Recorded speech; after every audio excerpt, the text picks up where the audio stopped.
A young boy begs to wait for his parents. His older sister promises they will catch up, but her eyes betray the devastating truth. The boy points to the bodies on the ground. A soldier grabs them as explosions erupt. She swears to return, forcing him to flee. Enemy soldiers take aim from the shadows. Gunfire erupts, cutting down the civilians. She shields him, telling him to close his eyes. A lone rifleman takes a steady, final aim. A sudden crack and the rifleman drops. The other shooters are taken out instantly. An allied soldier lays down, covering fire. He screams, telling them to get away quickly. But the kids are too stunned to move. A low rumble makes the soldier look up. An enemy jet screams down from above. He throws himself over the terrified children. The jet's cannons tear the earth apart, engulfing them in a storm of fire. The jet screams away, its attack run complete. In the silence, a hand begins to move, clenching into a fist against the earth. The boy rises, groaning from the blast. His eyes widen, a tear tracing the soot. The soldier's helmet lies cracked and empty. He turns, calling out for his sister. She's on the ground, broken and bleeding.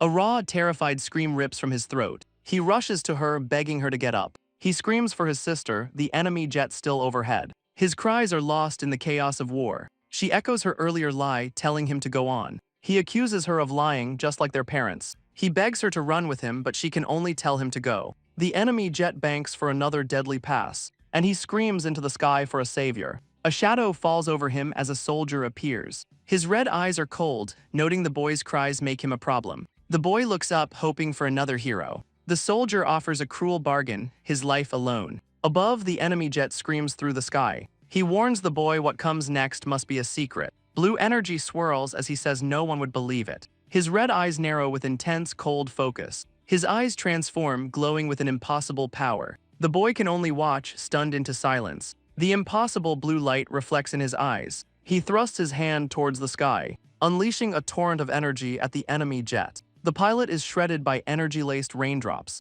The jet erupts in a massive fireball. The boy watches, a single tear tracing his cheek. A gentle, sparkling light fills the sky. The soldier says it's time to say goodbye. He kneels beside his sister one last time. Her face is finally at peace, a faint smile. The soldier creates a rainbow for her journey. The boy asks if his savior is a god. Or perhaps he asks a dakibai. The soldier says that's not who he is at all. But he admits people do have a name for him. With a grin, he says they call him a Taoist. The boy can only repeat the strange title. He introduces himself as the Taoist, Jian Wuch.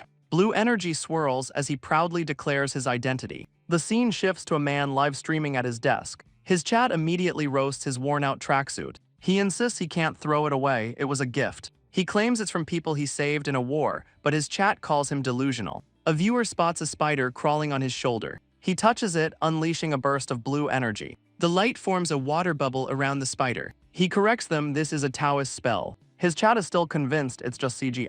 Jian Wucha insists his spells are real, not magic. Suddenly, his stream cuts to static. He checks his webcam, confused by the outage. Defeated, he leans back with a heavy sigh. A faint meow suddenly catches his attention. He looks out his window, greeting 3 stray cats. He suddenly remembers he forgot to buy their food. Promising a treat, he heads outside to the store. He walks down the quiet, sunlit street alone. A black sedan suddenly honks, blocking his path. The driver, a man in a suit, tells him to get in. Jian Wuchai refuses, already knowing the man's purpose. He cheekily replies that his viewers love his Taoist spells. The man warns him of the danger of being exposed. Annoyed, Jian Wuchai's fist glows with blue energy. His glowing fist dissolves into a harmless splash. The man realizes he was tricked by a shadow clone. Meanwhile, Jian Wuch has already made it to the store. He buys food for the cats and a snack for himself. The cashier recognizes him as the streamer Jian Wuchai. He's flattered, happy to be recognized on the street. But the fan says his streams are missing something. His advice: add a pretty lady for more views. Jian Wuchai laughs, reminding him it's a Taoist stream. Just as he wonders where to find a pretty lady, one appears. His eyes flash red, completely captivated. A mysterious woman appears before him. She knows his name, pleading for his help. Jian Wuchai snaps out of it, asking who she is. She presents an old scroll, asking if he recognizes it. A jolt of recognition hits him instantly. His demeanor shifts, he confirms the scroll is his. With a sharp grin, he asks about Chairman Kang. She delivers the bad news: the chairman is dead. The news lands and his playful smirk vanishes. A memory flashes, the boy he saved in the war. The world fades back to the present moment. He walks beside the woman down the street. She reveals it's been years since the chairman died. Her grandfather forbade them from ever bothering him. He realizes she is the chairman's granddaughter, Kang Jinhee. Suddenly, a monstrous figure leaps over them. A beast-like man clings to a utility pole. They stare up, shocked by the sudden ambush. The creature snarls, tears streaming from its eyes. He dryly observes that the creature looks dangerous. The beast roars, leaping from the utility pole. It slams into the ground, shattering the concrete. Jian Wuchai's eyes flash red, his focus absolute. The monster lands in a low, predatory crouch. Its powerful muscles coil, ready to spring. He steps in front of Jinhee, telling her to stand back. The creature's foot digs into the asphalt, launching itself forward in a blur of motion. He drops the cat food, ready for a fight. The beast plummets down as Jian Wuchai taunts him. Its face contorts in a tearful, furious snarl. He smirks, ready to test the creature's might. He unleashes a spell, trapping it in a water bubble. With a clenched fist, he prepares to freeze it solid. The water instantly crystallizes into jagged ice, but a crack immediately appears on the surface. The beast's enraged face glares from within the ice. Jian Wuchai lets out a bored, dismissive yawn. The entire ice prison shatters from the inside. Jian Wuchai's eyes narrow, intrigued by the display. The beast shatters the ice with a furious roar. He calmly notes the creature is no ordinary being. He even taunts it to try a little harder. Suddenly, a brilliant idea strikes him for his stream. He tosses his phone to a startled Jinhee. He tells her to record the fight for his viewers. A nervous Jinhee agrees to try her best. He unzips his jacket, preparing for one perfect take. She fumbles with the phone, trying to get a good angle. Jian Wuchai freezes the monster in a block of ice, but the beast shatters the prison with pure strength. It roars as his viewers question if the monster is real. He admits hand-to-hand combat isn't his specialty, but he'll play along for the sake of the stream. He dodges and lands a devastating kick to its head. The monster staggers, its face crushed by the blow, but it recovers instantly, digging its foot into the ground. It lunges forward again as Jian Wuchai easily evades. The beast's attack misses as his chat argues about the location. He smashes a vicious uppercut into its jaw. The beast howls in pain, tears streaming down. His viewers argue about the fight's location. He sidesteps another clumsy, desperate swing. He lands another devastating kick to its head. His viewers are completely losing their minds. But Jinhee gasps and the chat hears her voice. The beast charges forward, ignoring the distraction. He vaults over the beast as his chat speculates wildly. He twists midair, preparing a devastating axe kick. He cracks his neck, complaining he's out of shape. The monster lets out a furious, tear-filled roar. It charges again, a blur of rage and motion. But his viewers spot a small cat in its path. Jian Wuchai's eyes widen in sudden alarm. His playful demeanor vanishes, replaced by focus. He brings his hands together, preparing a spell. A shadow clone splits off to save the cat. The real Jian Wuchai unleashes a blast of energy. He forms the energy into a massive ice spike. He unleashes a volley of deadly ice spears. His shadow clone leaps to safety with the cat. With a focused glare, he clenches his fist. The ice spears erupt from the beast's body. It lets out a raw, agonizing scream of pain. The creature is skewered by the glowing shards. It finally collapses, defeated on the pavement. But the beast is still moving, gritting its teeth. He realizes this creature isn't normal at all. He turns to Jinhee, asking if she filmed it all. He asks to see the phone, eager to check the footage.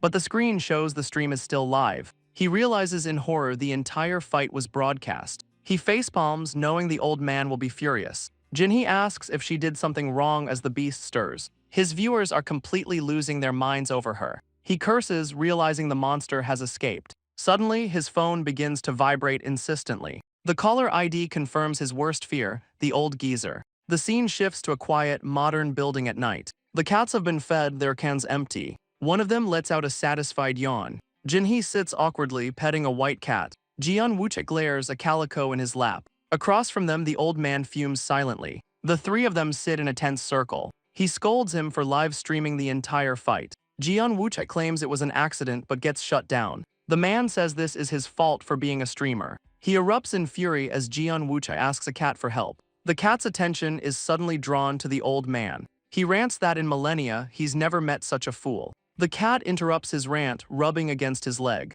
A soft meow completely derails his train of thought. His anger melts away, replaced by a sudden blush. The old man is completely disarmed by the cute animal. Jinhee struggles to hold back her amusement. Embarrassed, he quickly tries to regain his composure. Jinhee introduces herself and takes the blame for the stream. The old man shuts her down, placing all blame on Jian Wuchai. Jian Wuchai finally asks why she came for help. She hesitates, unsure how to begin her story. The old man encourages her to speak freely. Jian Wuchai cheekily suggests just calling him old man. She smiles, politely deciding to call him sir. The scene shifts, beginning her tragic story. She explains her visit is because of the scroll. After her grandfather died, her family's fortune fell. Her father's company went bankrupt, forcing him to sell everything. He was ruined, yet somehow found a new source of funds. People lent him money, seeing his desperation. Her mother offered false hope as they fell into debt. Desperate, her mother turned to a dangerous cult. Jian Wuchai grimaces, a cult is worse than any debt.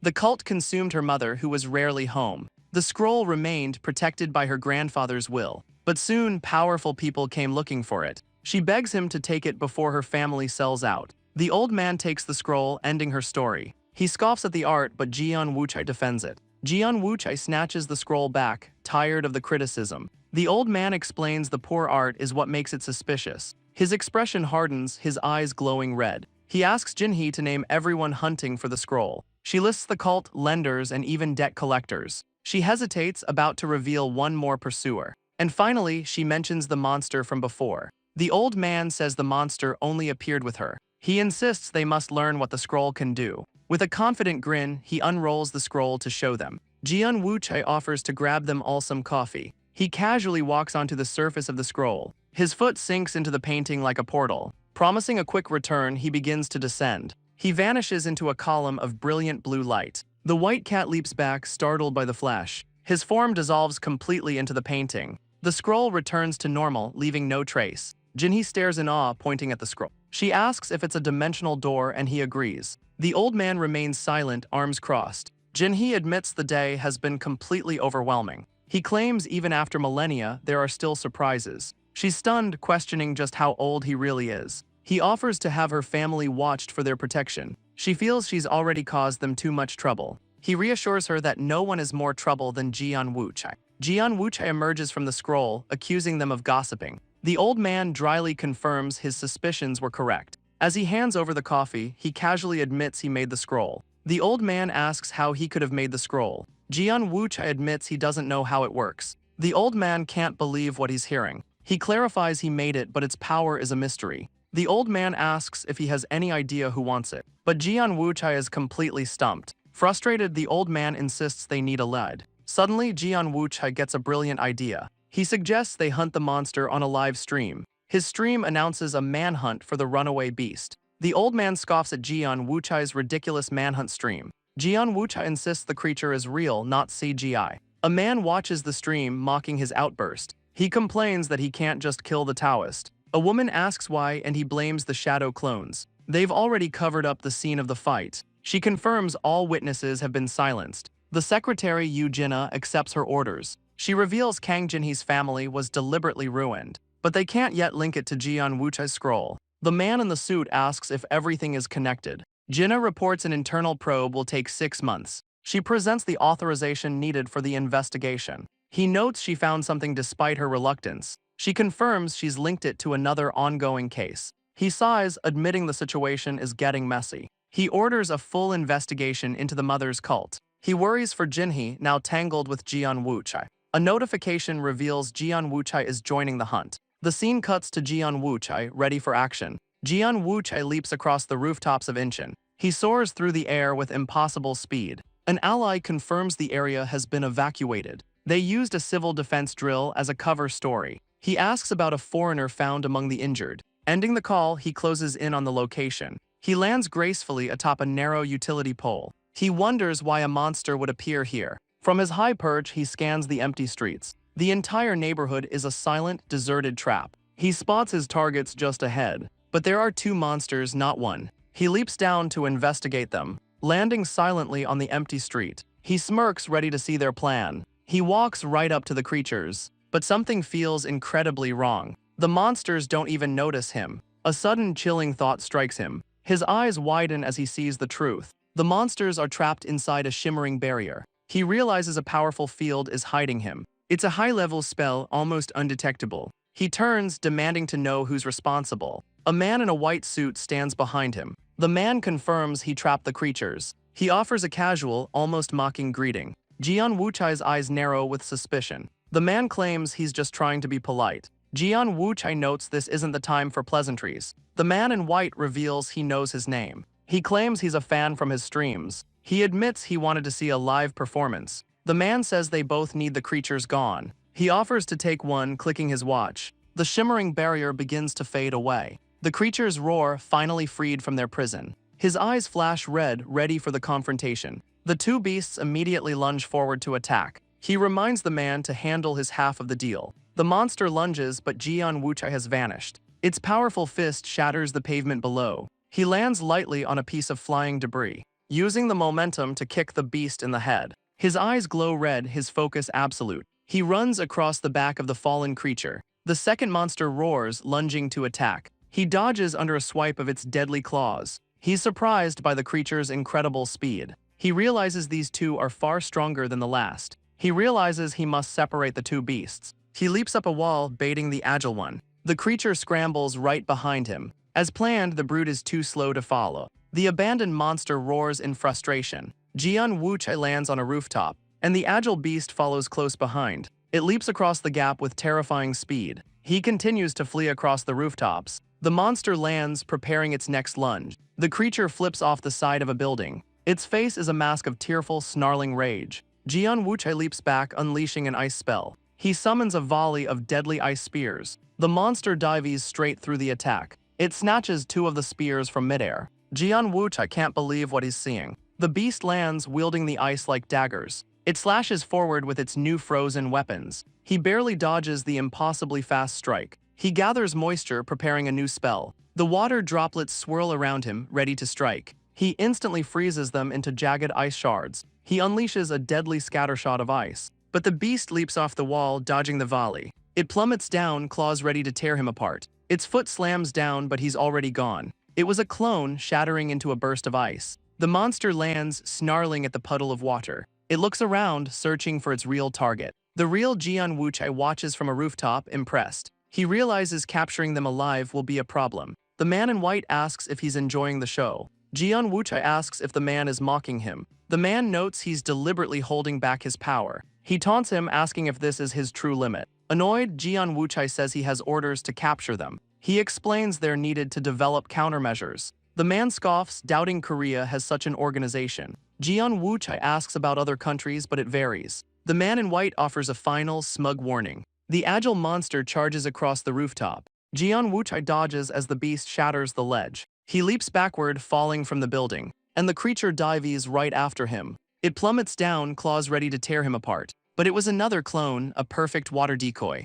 The real Jian Wuchai's eyes glow with power. He unleashes a powerful blast of water, instantly freezing the beast in jagged ice. He raises his hand, preparing a final spell. The beast roars, trapped within the jagged ice. His expression is cold, completely focused, but its claws dig in, cracking the frozen prison. He pins the creature, preparing another attack. He summons a storm of deadly ice from the sky. His eyes glow, ready to end the fight. With a clenched fist, he unleashes the attack. The ice spears rain down, a deadly frozen storm. They slam into the ground, skewering the beast. A forest of ice spears erupts from the ground. The deadly ice field settles in the aftermath. Jian Wuchai stands over his defeated foe. He offers a cold, final farewell to the beast. The monster dissolves into a foul, dark puddle. He gags, recoiling from the overwhelming stench. The man in white appears, completely unfazed by the smell. He claims he's dealt with this in another region. Jian Wuchai questions what another region even means. The man thanks him for the show, questioning his illusions.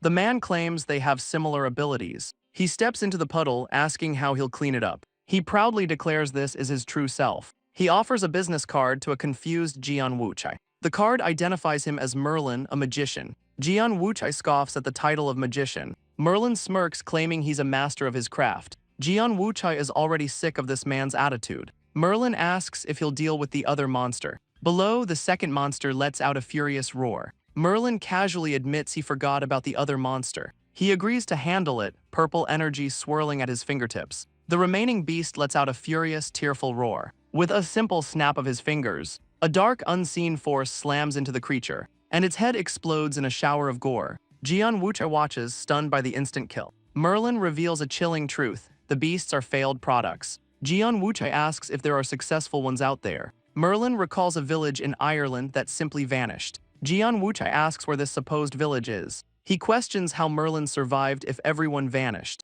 Merlin taps his watch, explaining his escape. He can easily conceal himself from any threat. Jian Wuchai asks why he didn't warn the authorities. He accuses Merlin of simply letting people die, but Merlin claims he's not strong enough to intervene. He learned this from researchers who escaped the project. Jian Wuchai demands to know who is responsible. Merlin says he handled it, then found Jian Wuchai. Merlin says he found him through his videos. He never expected to find another magician here. Jian Wuchai hates being compared to this guy. Merlin suspects another researcher is behind this. Jian Wuchai questions his lack of information. He's annoyed by Merlin's vague, useless answers. But mass-produced monsters would be a disaster. Merlin says it's his turn to ask a question. Jian Wuchai scoffs, he's learned nothing useful. He asks how Jian Wuchai's teleportation works. The question catches him completely off guard. Merlin asks about the scroll's teleportation ability. Jian Wuchai summons a portal with a flick. He casually points to the dimensional door.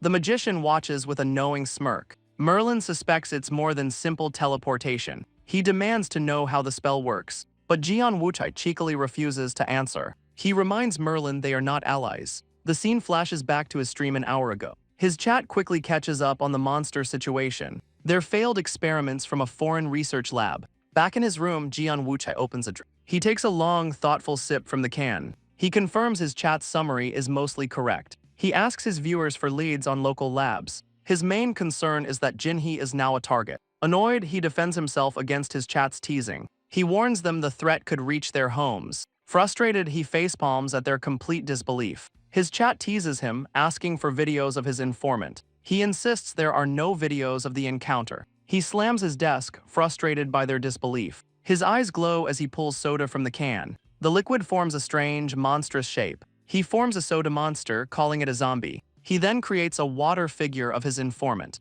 The water coalesces into a human form. The water sculpture reveals the magician, Merlin. He's shocked his viewers recognize the famous magician. His chat explodes with talk of Merlin and Exceed. Jian Wuchai has no idea what Exceed is. He's completely lost, unable to find anything online. His viewers explain it's an invite-only streaming platform. The prizes are legendary, granting any winner's wish. He slowly begins to put the pieces together. He realizes Merlin must be a foreigner, but his chat warns him to stop the topic. He agrees, dissolving the water and soda figures. Now he's left wondering what to do next. A charming smile flashes across his face. He asks if his viewers want a meetup, but the chat suggests a tour around Korea. A mischievous idea suddenly strikes him. He pulls out the scroll, promising a special show. The ancient painting unrolls across the floor. He offers to teleport one viewer anywhere they wish. His chat trolls him with impossible destinations, but he accepts the challenge completely confident. He stands before the scroll, ready to prove it.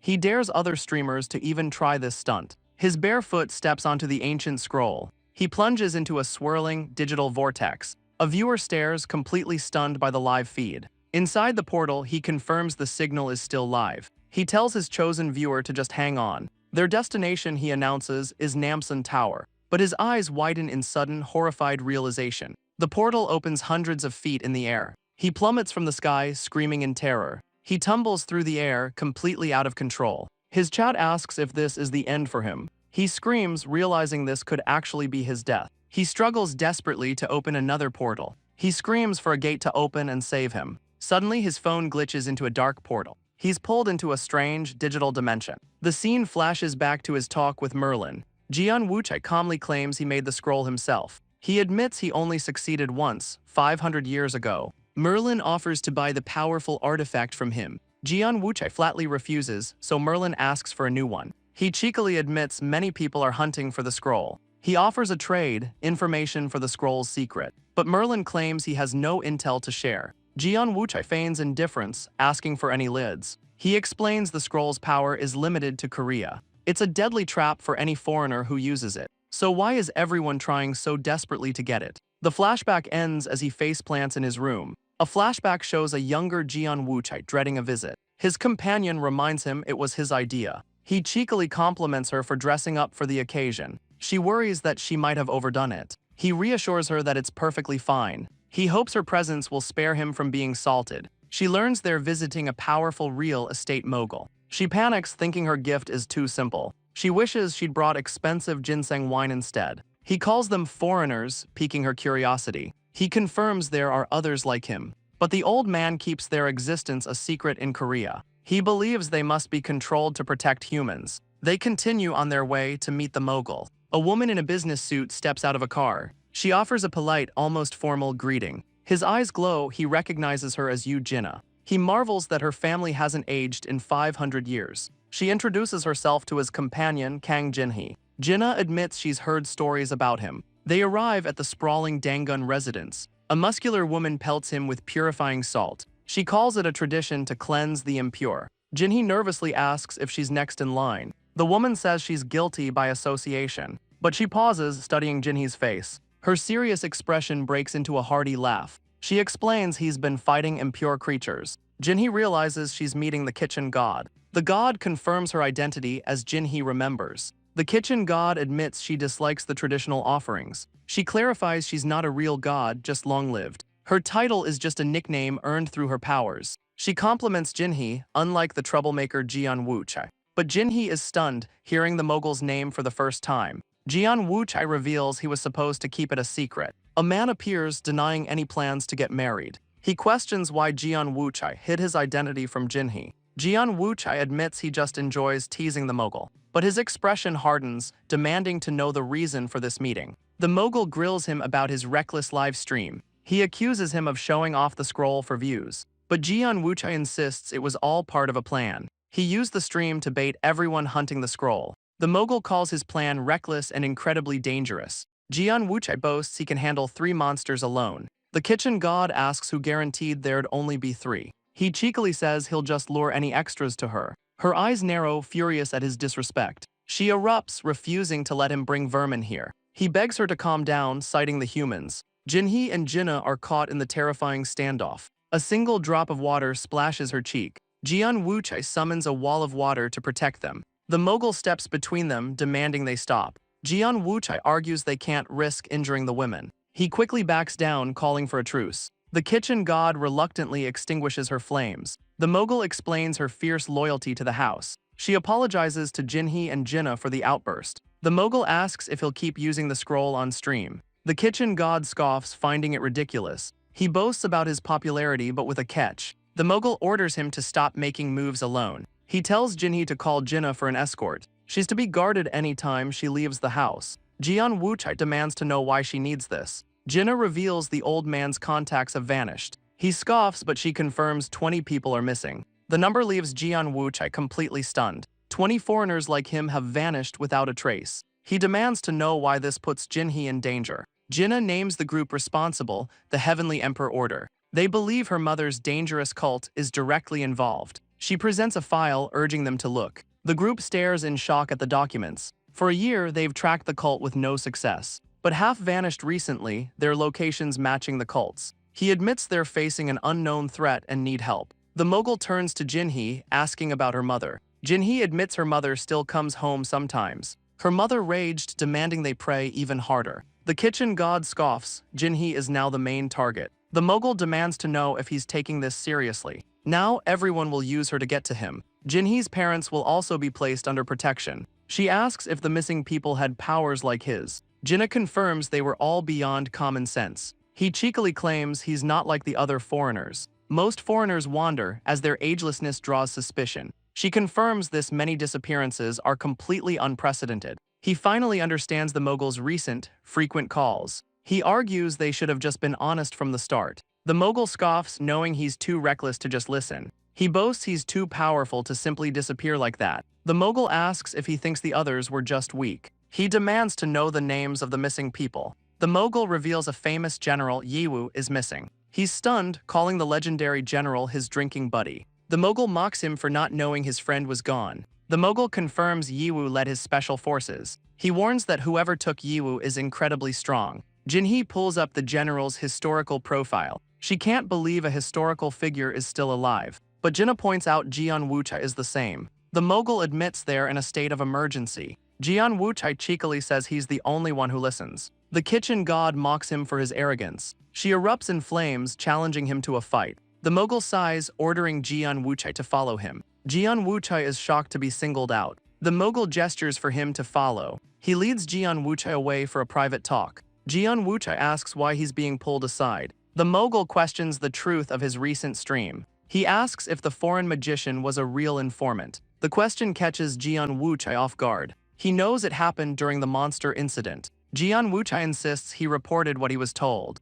The mogul presses him about the vanishing village. Jian Wuchai confirms Merlin's story was the truth. The mogul erupts, furious he streamed it all live. He whines, claiming he only used it as bait. The mogul's rage boils over, ready to strike. Jian Wuchai begs him to calm down. He sighs, blaming Jian Wuchai for his stress. But Jian Wuchai cheekily says he won't die. He then reveals Merlin is a foreigner like them. The mogul already suspected, questioning his delay. He blames the salt throwing for his forgetfulness. The mogul demands to know Merlin's exact abilities. Jian Wuchai repeats that he's a magician and illusionist. He can completely seal off sound and presence in an area. Unimpressed, the mogul presses for more details. He explains Merlin's invisible, long-range attacks, activated by his watch. The mogul realizes if he's the real Merlin, he's ancient. He theorizes the watch is a modern focusing tool. He asks Jian Wuchai if this magician is famous. The mogul explains he's from the King Arthur legends. Jian Wuchai scoffs, but the mogul warns him Merlin is a master of deception.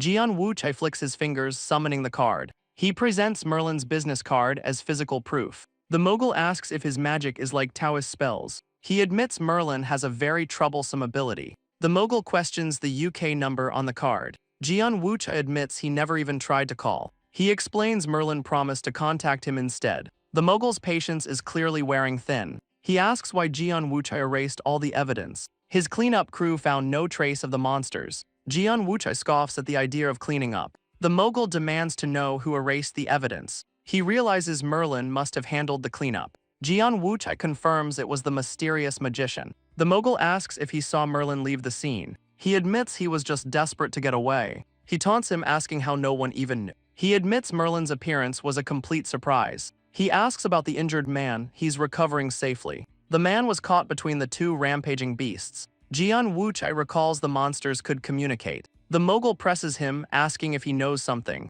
Jian Wuchai denies it, claiming he was just curious. The mogul declares a new rule: agents now work in pairs. Jian Wuchai doubts they'll get any help. The mogul offers him a job, join the center and help them. The sudden offer catches Jian Wuchai completely off guard. He refuses, claiming the stress would kill him first. The mogul explains it's a temporary measure to act on leads. Jian Wuchai offers a solution, creating a perfect water clone. The clone suggests they get kidnapped to find answers. The mogul erupts, furious they ignored his orders. Back in his room, Jian Wuchai checks his computer. He finds an email from an emergency room worker. His eyes glow, he has a very bad feeling. The email details two strange incidents from the past week. Both victims had wounds like they were mauled by beasts. They both testified that they saw a monster. The email includes a photo of a hulking creature. The viewer sends the chilling evidence to him. Jinna gets a call asking if things are crazy. She plays dumb, feigning total ignorance. But Jian Wuchai calls out her organization's failure.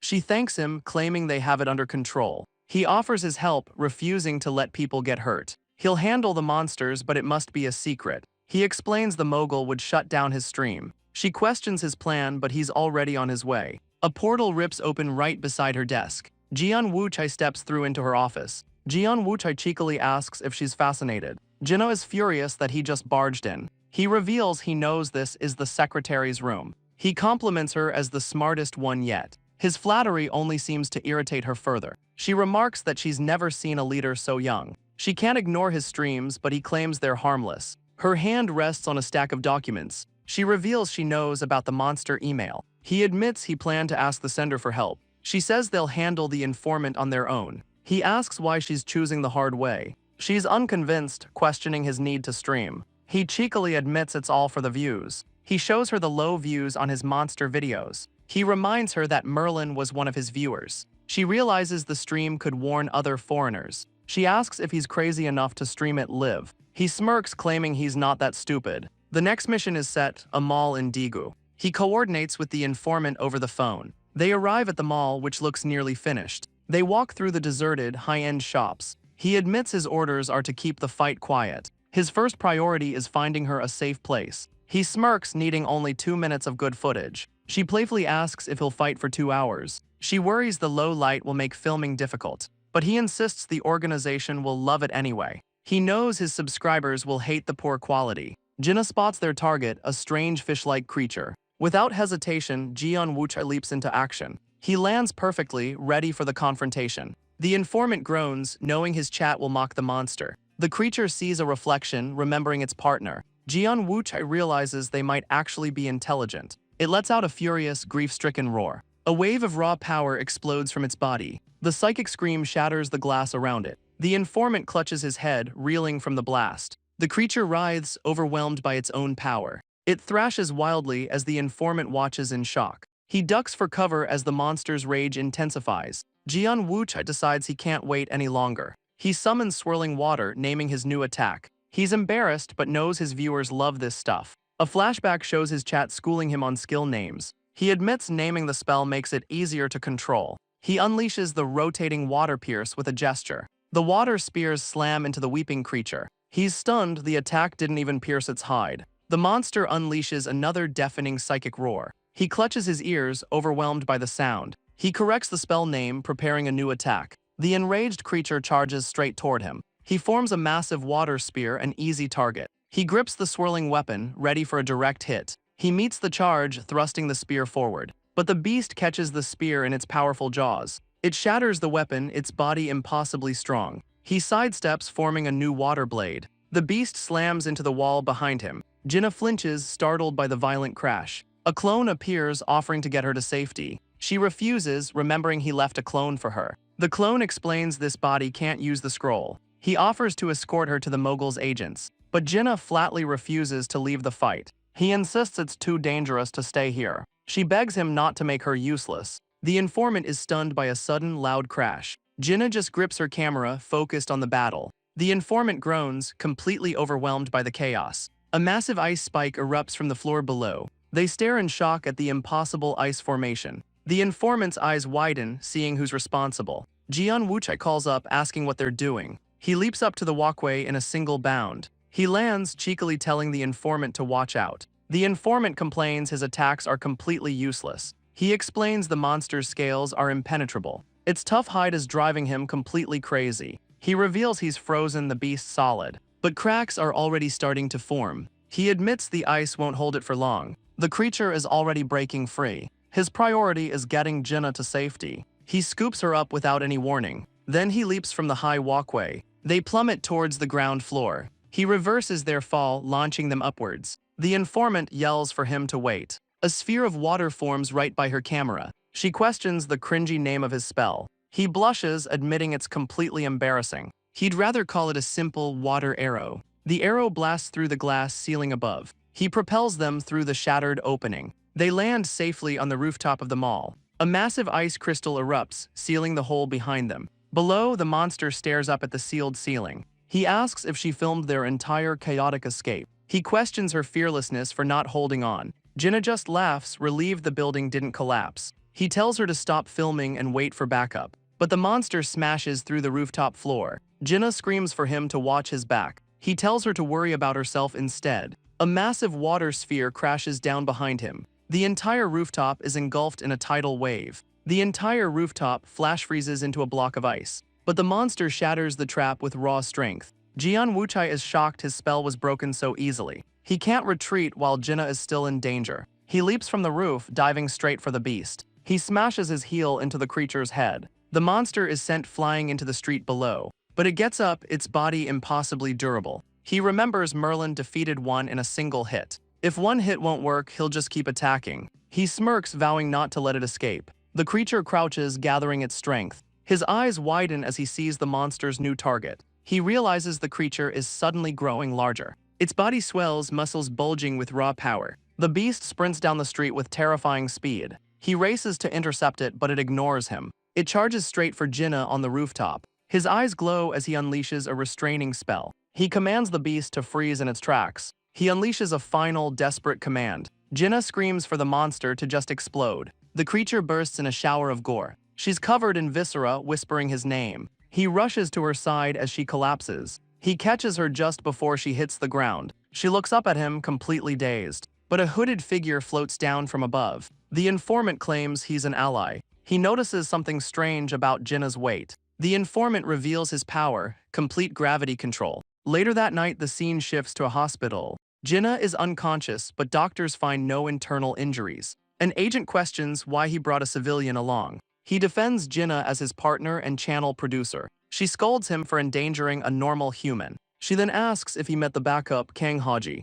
Jian Wuchai asks why she sent the floating kid. She explains Haji was just a fan who got involved. He's baffled that another foreigner would be his fan. The agent confronts Haji in his apartment. He worries about Jian Wuchai's channel getting banned. She insists he leave with her, but he refuses. He asks her to deliver important materials to Jian Wuchai. She demands Jian Wuchai's number, but Haji won't give it. The agent questions his defiance, but he stands firm. She reminds him of the dangers he's seen on stream. The elder has summoned him for his own safety, but Haji begs her to protect Jian Wuchai instead. He'll only go if Jian Wuchai lives there too. The agent closes her eyes, completely exasperated. She declares they both must live at the elder's house. Jian Wuchai scoffs, but she insists it's for their safety. He flatly refuses, claiming he's not a babysitter. She retorts that life doesn't always go his way. Later, Jian Wuchai stares at his phone in frustration. His announcement about Jinna's injury barely has any likes, but a protest comment against a fake company has thousands. He throws his phone down, groaning in annoyance. He remembers Merlin calling the monsters failed products. He recalls their immense strength, growing during battle. They evolved, even targeting humans to harm them. He wonders what their final, completed form would be. He stares at the card, deciding to finally meet Merlin. The scene shifts to a modern corporate building. In the plaza, a crowd watches a street performer. The magician is Merlin, charming the audience with a rose. He presents the single flower with a flourish. With a flick of a cloth, the flower vanishes. He playfully admits his mistake, promising to fix it. He counts to 3, revealing the rose has reappeared. He offers the now pink flower to an amazed woman. She asks how he did it, but he calls it a secret. Jian Wuchai watches from the side, smirking at the act. He scoffs, assuming it was just a simple switch. Suddenly, her entire bouquet of red roses begins to glow. Every single flower instantly transforms into a vibrant pink. Merlin feigns surprise, playing up his magical persona. Jian Wuchai is stunned, while the crowd fawns over him. Merlin gives a knowing smirk, his trick a clear success. Merlin's eyes land on someone in the crowd. He gestures, announcing his partner has arrived. Jian Wuchai furiously denies being his partner, but Merlin introduces him as a famous YouTuber. He clarifies that Jian Wuchai is a powerful Taoist. The crowd buzzes, comparing Taoists and magicians. He's annoyed by their live stream-like comments, but a smirk crosses his face. He loves the attention. The show ends and the crowd quickly disperses. Merlin cheekily asks what trick they should do next. Jian Wuchai's eyes glow, furious at Merlin's audacity. A little girl approaches, asking for a real trick. He boasts a Taoist can show her anything she wants. They bicker, with Jian Wuchai telling him to get good. She asks if he can make something disappear. He agrees easily. He declares they'll both vanish under a cloth. The crowd films, excited for the disappearing trick. But nothing happens, leaving an awkward silence. They realize they've forgotten the most important prop. Merlin smirks, finally understanding the plan. Jian Wuchai complains about the ridiculously obvious prop. The umbrella lifts them into the air, baffling the crowd. He crouches, telling the little girl to keep their secret. They float upwards, completely concealed from view. The audience films the impossible floating umbrella. The entire illusion begins to shimmer and distort. It pops and they vanish, leaving the crowd in awe. They reappear inside a strange, digital dimension. Jian Wuchai is impressed. There's no floor, yet he stands. Merlin teases him for enjoying the illusion so much. Merlin teases him, asking where they're going next. Jian Wuchai admits he hoped to travel somewhere new. But Merlin realizes his power has a strict condition. The magician starts probing for the artifact's limits. Jian Wuchai admits he has no clue about its rules. Merlin asks about space, water, even using his powers. He's stunned by Jian Wuchai's lack of curiosity. Merlin renews his offer to buy the troublesome scroll, but Jian Wuchai's answer is a hard, furious no. Merlin realizes he can't buy his way into the secret.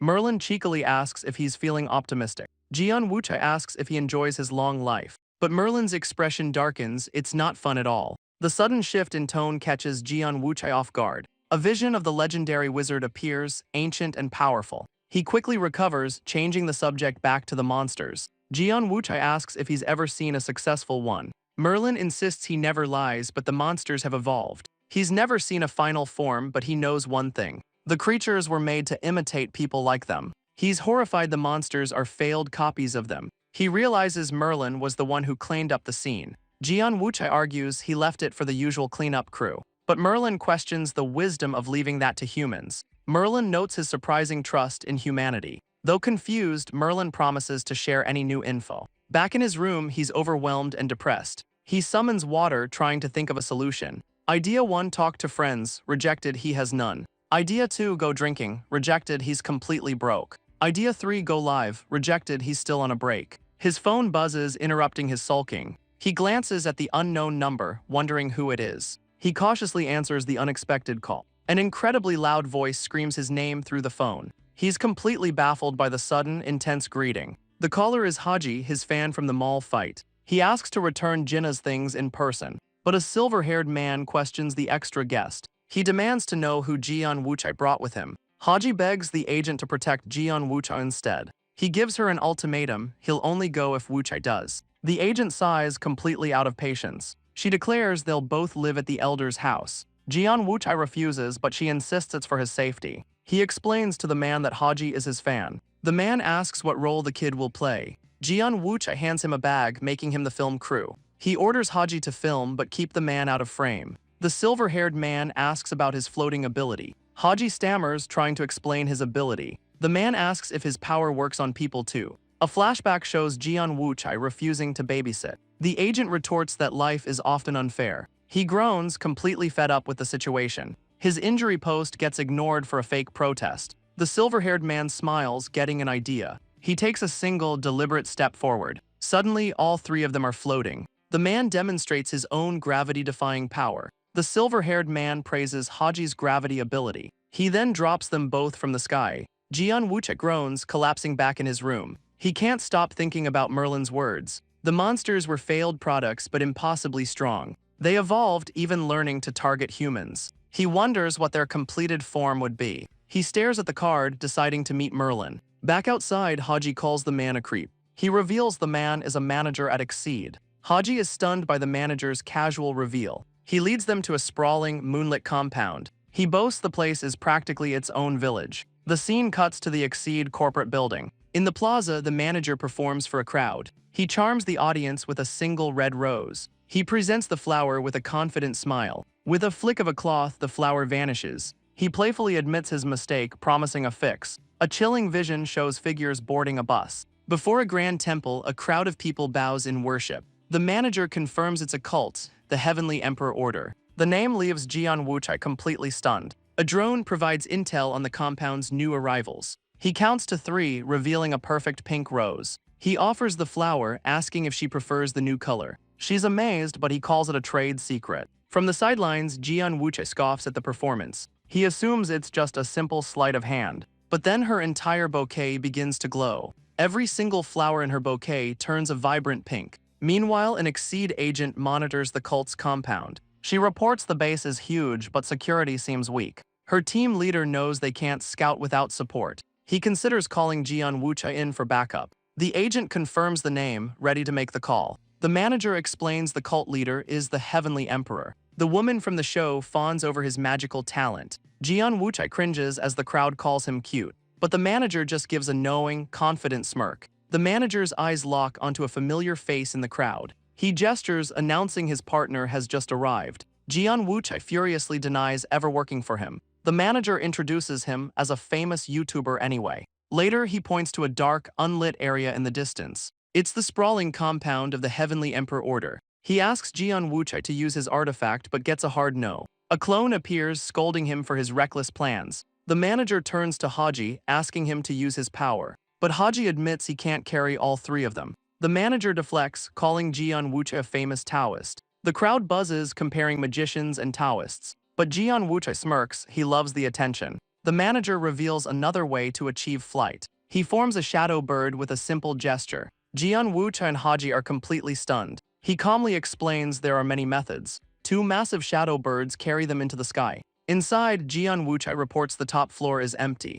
He only found a room filled with ancient weapons. The manager notes a suspicious smell from the vents. Haji blurts out a theory about missing people. The silver-haired manager stops dead in his tracks. He turns, demanding to know about missing people. Jian Wuchai glares at Haji for spilling the secret. Haji explains other foreigners have disappeared recently. The manager feigns disappointment at being kept in the dark. Jian Wuchai's eyes glow, refusing to answer him. He checks his phone. Jinna's report is urgent. The cult is massive, but her team is unreachable. They find their path blocked by a locked door. The manager suggests they use the vents instead. He complains about the lack of monsters so far. He tells the others to stand back, warning of danger. A dark circle of energy forms right at his feet. Jian Wuchai and Haji stare in disbelief. The manager admits he prefers a more direct route. He sinks through the floor, telling them to follow. Jian Wuchai is left completely stunned by the move. He furiously texts that he's not following that guy. Jian Wuchai drops through the floor, hit by a foul stench. Haji gags, barely able to handle the overwhelming smell.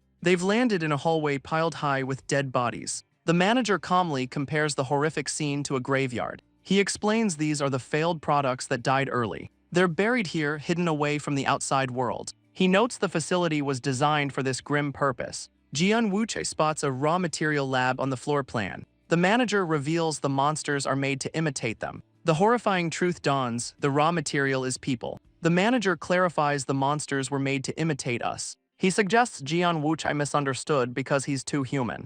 Jian Wuchai erupts, asking why he hid this crucial fact. He's horrified the raw materials are the missing people. The manager accuses him of keeping his own secrets. His cold eyes stare, a plan clicking into place. He smirks, confirming his suspicions were correct. They reach a restricted door, the end of the line. Jian Wuchai asks if the victims are trapped inside. He grabs Haji, stopping him from rushing forward. Jian Wuchai opens a portal, tossing Haji through. The manager watches, his expression unreadable. He sends a shadow creature phasing through the door. A confident smirk crosses his face. Back in his room, he orders Haji to stay put. But Haji grabs him, begging to come along. He knows they might find fresh bodies this time. He drops to his knees, refusing to let go. Jian Wuchai slaps his hand away from the portal. He sighs, completely fed up with the kid's pleas. A portal rips open inside the hidden laboratory. Jian Wuchai steps through, ready for a fight. His foot lands on the hand of a fallen scientist. He stumbles back, realizing what he just stepped on. The manager explains the man took poison before he could talk.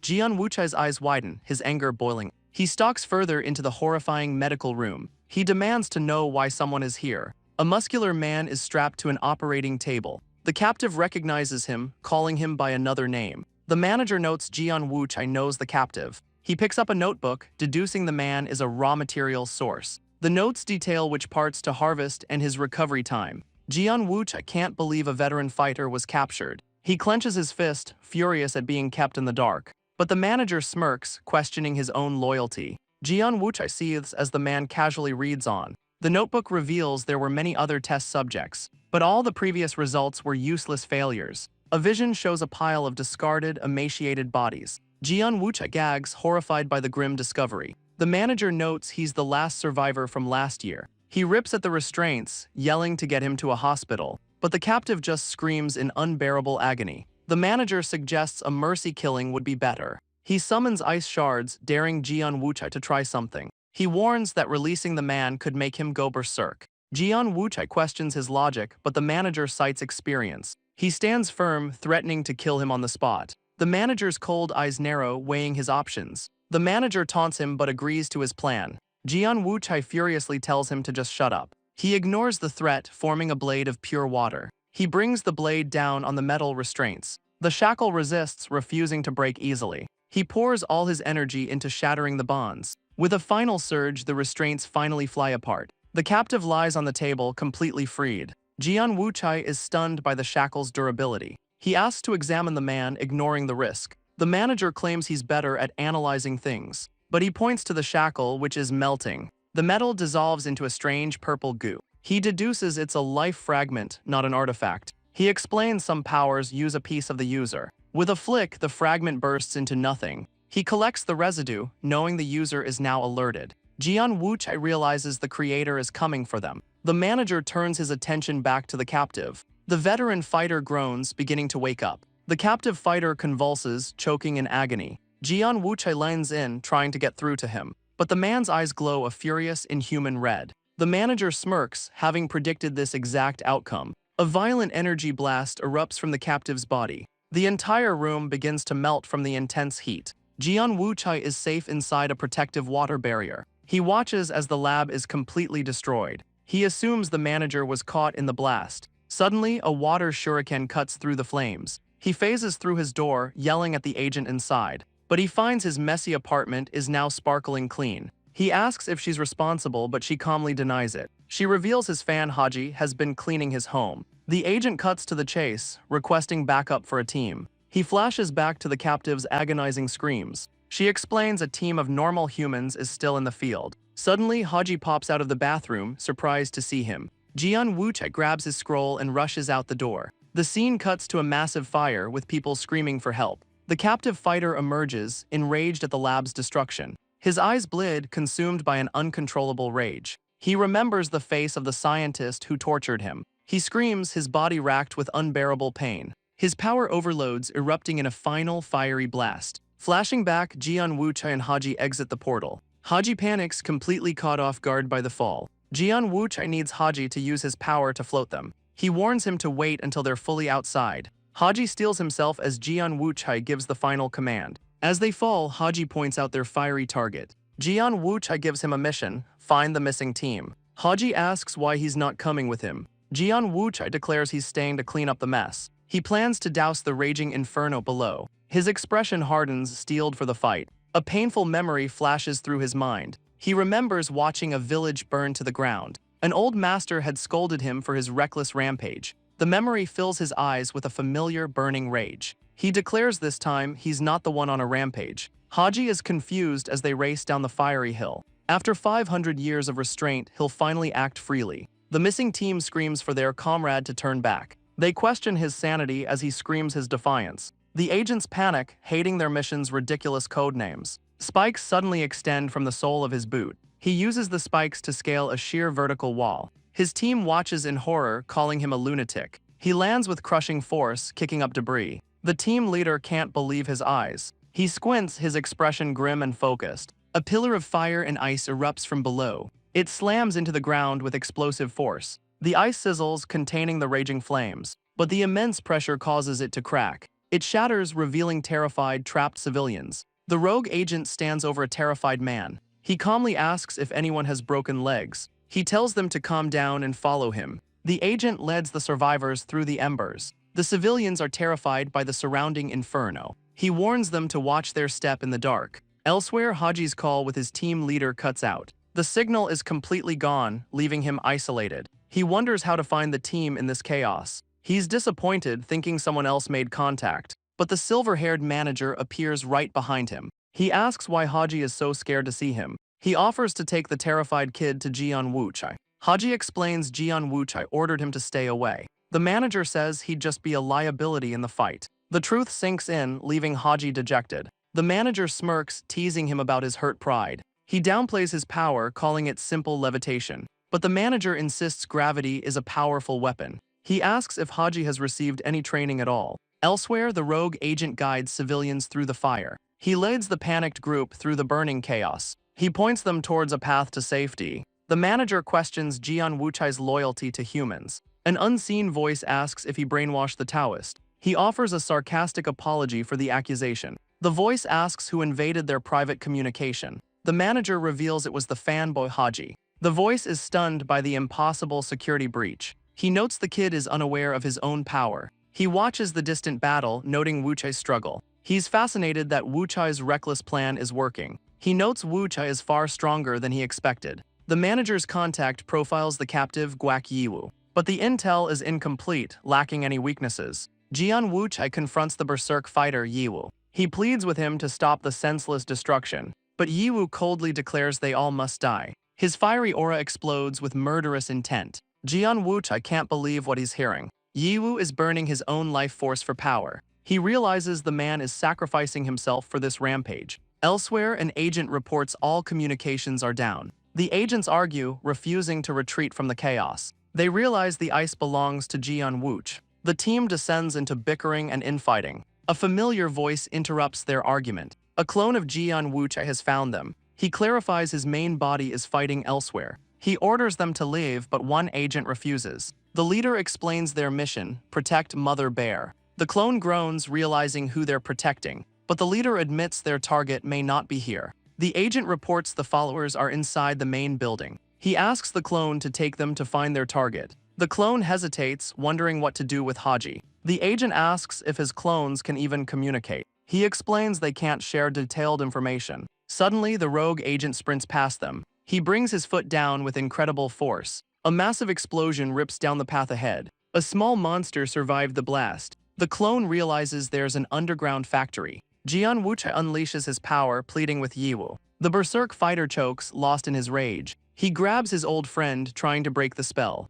A memory flashes, the red-robed general on horseback. They were once comrades, bickering before battle. Jian Wuchai screams his friend's name, trying to reach him. A flicker of recognition crosses Yiwu's face. Jian Wuchai asks if he remembers who he is. Yiwu asks if he was captured too, but Wuchai is here to save him. A flashback shows the manager reading the grim research notes. Jian Wuchai listens, his expression grim. Yiwu says he already understands the situation. He asks about the status of their allies. Wuchai sent Haji to help one team, but another is missing. Yiwu asks if he found the forbidden demon. He means the cult leader, the heavenly emperor. Jian Wuchai vows to capture the man responsible, but a sudden shock runs through his body. He reveals one of his shadow clones was just killed. The killer must be inside the main building. Yiwu warns their rules on foreigners may have changed. He tries to join the fight, but his wrist seizes in pain. Jian Wuchai tells him he's too injured to be of any use. He's furious at his own powerlessness. Wuchai promises they'll get a drink after this is all over.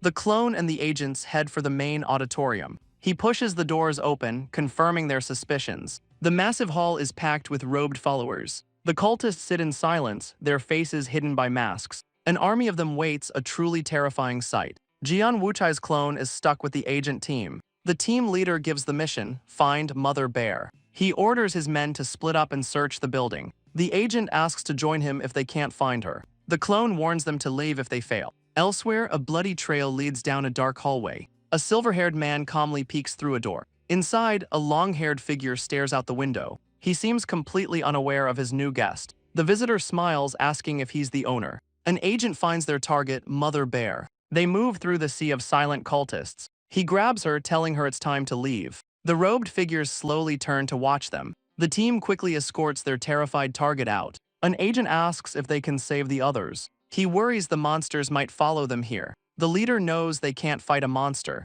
With comms down, their only option is to run. But he stops, sensing they're not alone. A robed figure blocks their only escape route. Suddenly, its head explodes in a flash of light. Elsewhere, Haji walks through a desolate wasteland. The manager explains gravity is the ultimate defense. Haji listens, his expression hardening with resolve. But his training simulation quickly turns terrifying. A demonic monster lunges straight for his throat. It slams into an invisible wall of force. The creature chokes, crushed by immense gravity. A new fighter appears, finishing the monster off. The monster's claws scrape against the broken stone. The bearded fighter recognizes Haji from a past mission. He remembers dismissing the kid as completely harmless. Haji asks if the man passed the test they both took. He explains Jian Wuchai dragged him into this mess. Haji admits he was sent to find Team 2 but got lost. A vision reveals the cult harvests pieces from its victims. They're turned into monsters, and there are many more inside. The bearded man's expression hardens with grim resolve,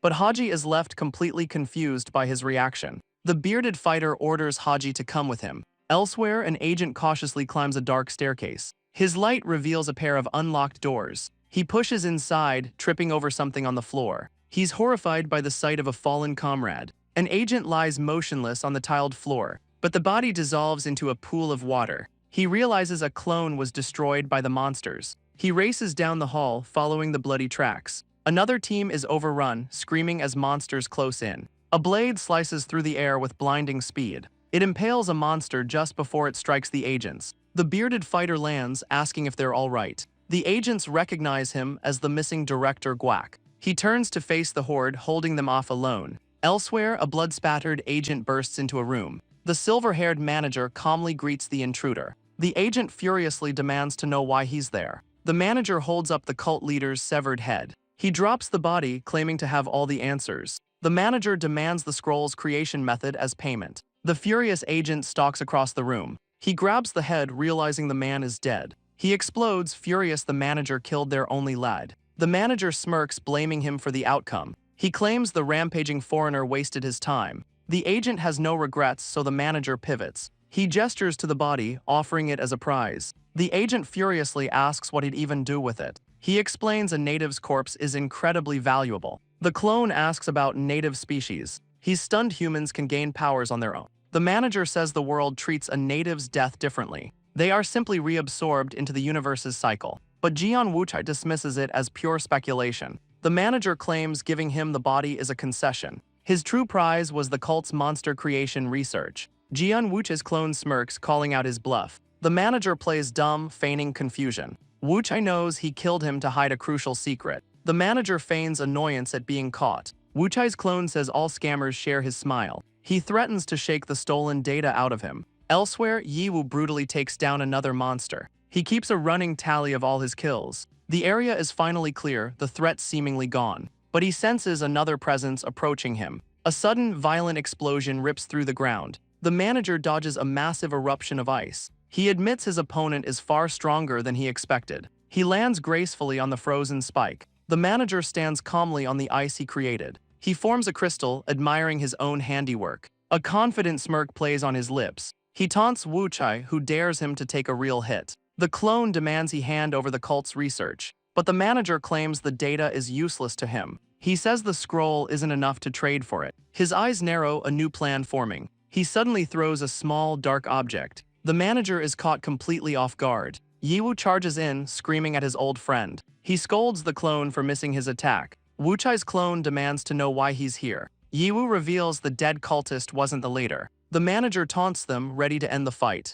Yiwu complains Wuchai gets distracted by battle. The manager asks if he's confident because he's never been hit. The clone's eyes burn with pure, unbridled fury. He channels his power, preparing a serious attack. A massive ice wave erupts from the ground. The manager smirks, knowing it's not enough to kill him. The clone unleashes another devastating ice blast. He laughs, mocking the manager's overconfidence. The manager is thrown back by the sheer force. He struggles to keep his footing on the ice. The entire area is consumed by a frozen torrent. They face off across a newly formed ice chasm. The manager gauges the clone's surprising power. For the first time, he seems genuinely surprised. The manager looks up, a hint of surprise on his face. A storm of ice shards rains down from above. Another massive ice pillar erupts from the ground. The manager clenches his fist, gathering his power. He summons a thick wall of ice to block the attack. Yiwu watches the battle, his eyes burning with rage. The manager reinforces his shield with more energy. He stands untouched inside a crystalline barrier. Yiwu grits his teeth, amazed by the manager's power. The manager admits he's finally ready to fight seriously. The manager admits he was prepared to lose a limb. The clone deduces his true power isn't ice but wind. But the manager reveals he controls the entire atmosphere. The clone realizes that's how he killed the cult leader. The manager explains he only needed to intimidate his target. He admits he chose a brutal death out of pure spite. He connects the ancient weapons to the pile of bodies. The clone is horrified by the grim implication. The weapons are the remains of the cult's victims. He puts on a glove, saying the weapons chose him. The manager realizes Yiwu is seeking revenge on a dead man. The clone couldn't warn him while they were fighting. Elsewhere, Yiwu worries the cult leader will escape. He's determined to catch the man responsible. He finds a room packed with silent, unmoving cultists. He calls out, asking if anyone is still conscious. The eerie silence puts him on high alert. Suddenly, he spots a terrified face in the crowd. A terrified scream shatters the silence. The cultist flees as Yiwu yells for him to stop. Yiwu lunges, grabbing the fleeing cultist. He demands to know where the cult leader is. The kid realizes Yiwu isn't a follower. Yiwu demands to know who he really is. The young man calmly reveals he's a spy. He's an intelligence agent named Li Jichal. His agency monitors any rapidly growing cults. Yiwu asks what he's learned about this place. He asks if there were any other survivors below. The agent panics, but Yiwu tells him to follow. Yiwu scoffs, questioning the agent's confidence. The young agent begins to explain the grim truth. He pauses, the weight of his words hanging in the air. The head of the church transforms humans into monsters. He explains they only recruit the most devout followers. New members are completely separated from the outside world. All records of their past lives are systematically erased. They're forced to donate their wealth, trapping them here. The indoctrination is so deep they see it as an honor. Yiwu asks if the agent ever fell for the brainwashing. The agent reveals he used a hidden needle to stay sane. Yiwu listens, his expression grim and focused. He says the followers see meeting the leader as a dream. Yiwu asks if they think they're meeting God. The agent recalls being summoned with other followers. The cult leader greeted them with a benevolent smile. But one by one, they entered a room and never returned. He can't forget the horror he saw inside that room. The memory alone makes him gag in disgust. Yiwu rushes to his side, asking if he's okay. The agent saw only dismembered bodies in the room. A severed hand suddenly lunged right toward him. A cult executive arrived, announcing a major setback. Their mission to retrieve a powerful scroll had failed. He used the ensuing chaos to make his escape. For weeks, he hid among the cultists to survive. Yiwu is impressed by the agent's will to live. He asks if the other followers can be deprogrammed. The agent reveals many of them may not be human. Elsewhere, a report promises an investigation into the monster man. The agent tells Haji their only goal is rescuing Mother Bear. Haji quietly agrees, his expression still troubled. He orders his exhausted team to get up and move. They're struggling to adapt to Haji's gravity manipulation. With his help, they leap through the dark forest. The agent is impressed by Haji's control, but the rest of the team is barely holding on. He asks if Haji is pushing himself too hard. Haji smiles, insisting the power doesn't affect him. The agent warns him to speak up if he feels unwell. The agent asks about Haji's past Special Forces application. Haji blushes, admitting he failed the test immediately. The agent offers him another chance to join them. Stunned, Haji eagerly confirms his interest. He can't believe the offer is actually real. The agent clarifies he can't join the foreigner team yet. He offers a support position on Team 2 instead. He explains Haji's powers are better suited for support, but Haji insists that he can fight on the front lines. The agent agrees his basic combat skills are superior, but the agent says there are fighters stronger than Wu Chai. She warns of the day that power becomes their enemy. Haji interrupts, vowing to show them his true strength. The agent is completely baffled by his sudden confidence. A strange sound suddenly echoes through the night sky. The team leader pauses, sensing something is wrong. His team screams his name, trying to warn him. He looks up to see them floating, yelling about danger below. The leader is stunned, unable to process what's happening. A flashback shows the clone warning the manager about humans. The manager asks if he's being warned or threatened. The clone says it's a warning he gives to all foreigners. But the manager taunts him, asking what happens if he refuses. Wu Chai's clone will try persuasion before resorting to force. He warns that the situation could easily turn deadly. The manager gives a slow, sarcastic clap. He mocks the clone's inexperience with killing. The clone glares, not appreciating the sarcasm. The manager wonders who is backing the Taoist. He notes such strict policies are hard to enforce. The manager praises the power of persuasion. The clone dismisses his friend, refusing an introduction. He insults the manager's terrible personality. The manager smirks, claiming he's actually quite popular. His expression suddenly shifts, sensing a new presence.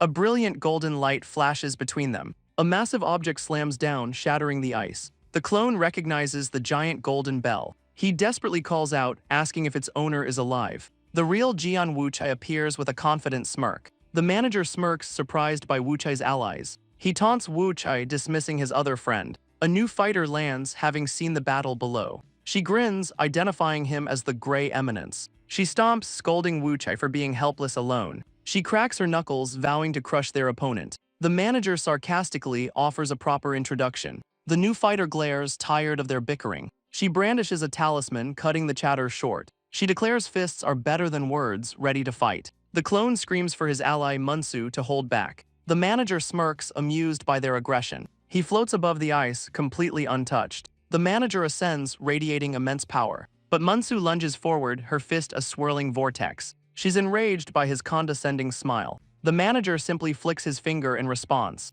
Suddenly, Munsu chokes, unable to breathe. She collapses as the clone rushes to her side. He's removed the oxygen, a painful but non-lethal attack. Jian Wuchai's clone screams, demanding to know what he did. The manager explains his power's range is smaller than his body. The clone ignores him, ordering him to release Munsu now. He smirks, refusing until they drop their will to fight. Suddenly, the clone begins to choke as well. His eyes burn with rage, trapped by the invisible attack. He desperately searches for a way out of this trap. His hand glows as he reaches for the confused manager. The manager realizes something has suddenly changed. The clone forces air into Munsu's lungs, saving her. The manager floats inside a strange, digital void. He calmly assesses his new, bizarre prison. The clone's voice echoes, but the manager is focused. He realizes sound doesn't travel out of this space. It's a chilling silence, completely cut off from reality. Time flows normally and the space feels physical. He tries to contact his support but gets only silence. He deduces he's trapped in a pocket dimension. He wonders if this prison has a will of its own,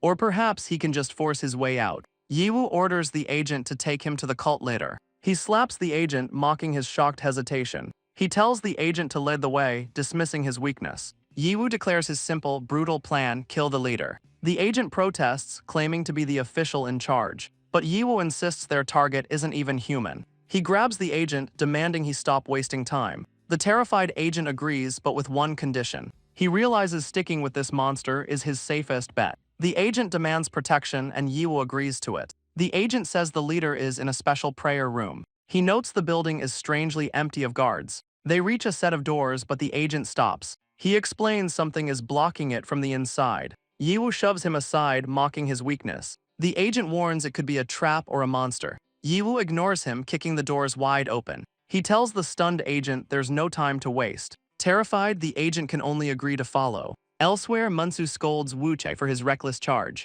Wuchai questions her temper, but she demands they find the manager. He calmly reveals he's already trapped their foe. She's furious he didn't use his scroll's power sooner. He explains it was a desperate move to save her life. But Mansu demands he release the manager for a rematch. Wuchai warns her their enemy has more than one trick. She insults his manhood, questioning his courage. He tells her to be rational, asking if she could escape the same attack. She claims grit is enough, but he dismisses her and asks for help finding Yiwu. The sudden change of topic catches her completely off guard. Wuchai tells her about her commander, Guak Yiwu. He says Yiwu is downstairs, asking if she'll help. Mansu explodes, threatening to kill him if he's lying. He leads the way, warning she'll regret her words. Elsewhere, a bloody path leads to a gruesome room. The agent asks about Yiwu's true identity. He says he deserves to know who saved his life. Yiwu reveals he fought in the righteous army. He quit government work due to rampant corruption. The agent asks what organization he serves. The agent needs to know his affiliation for the official report.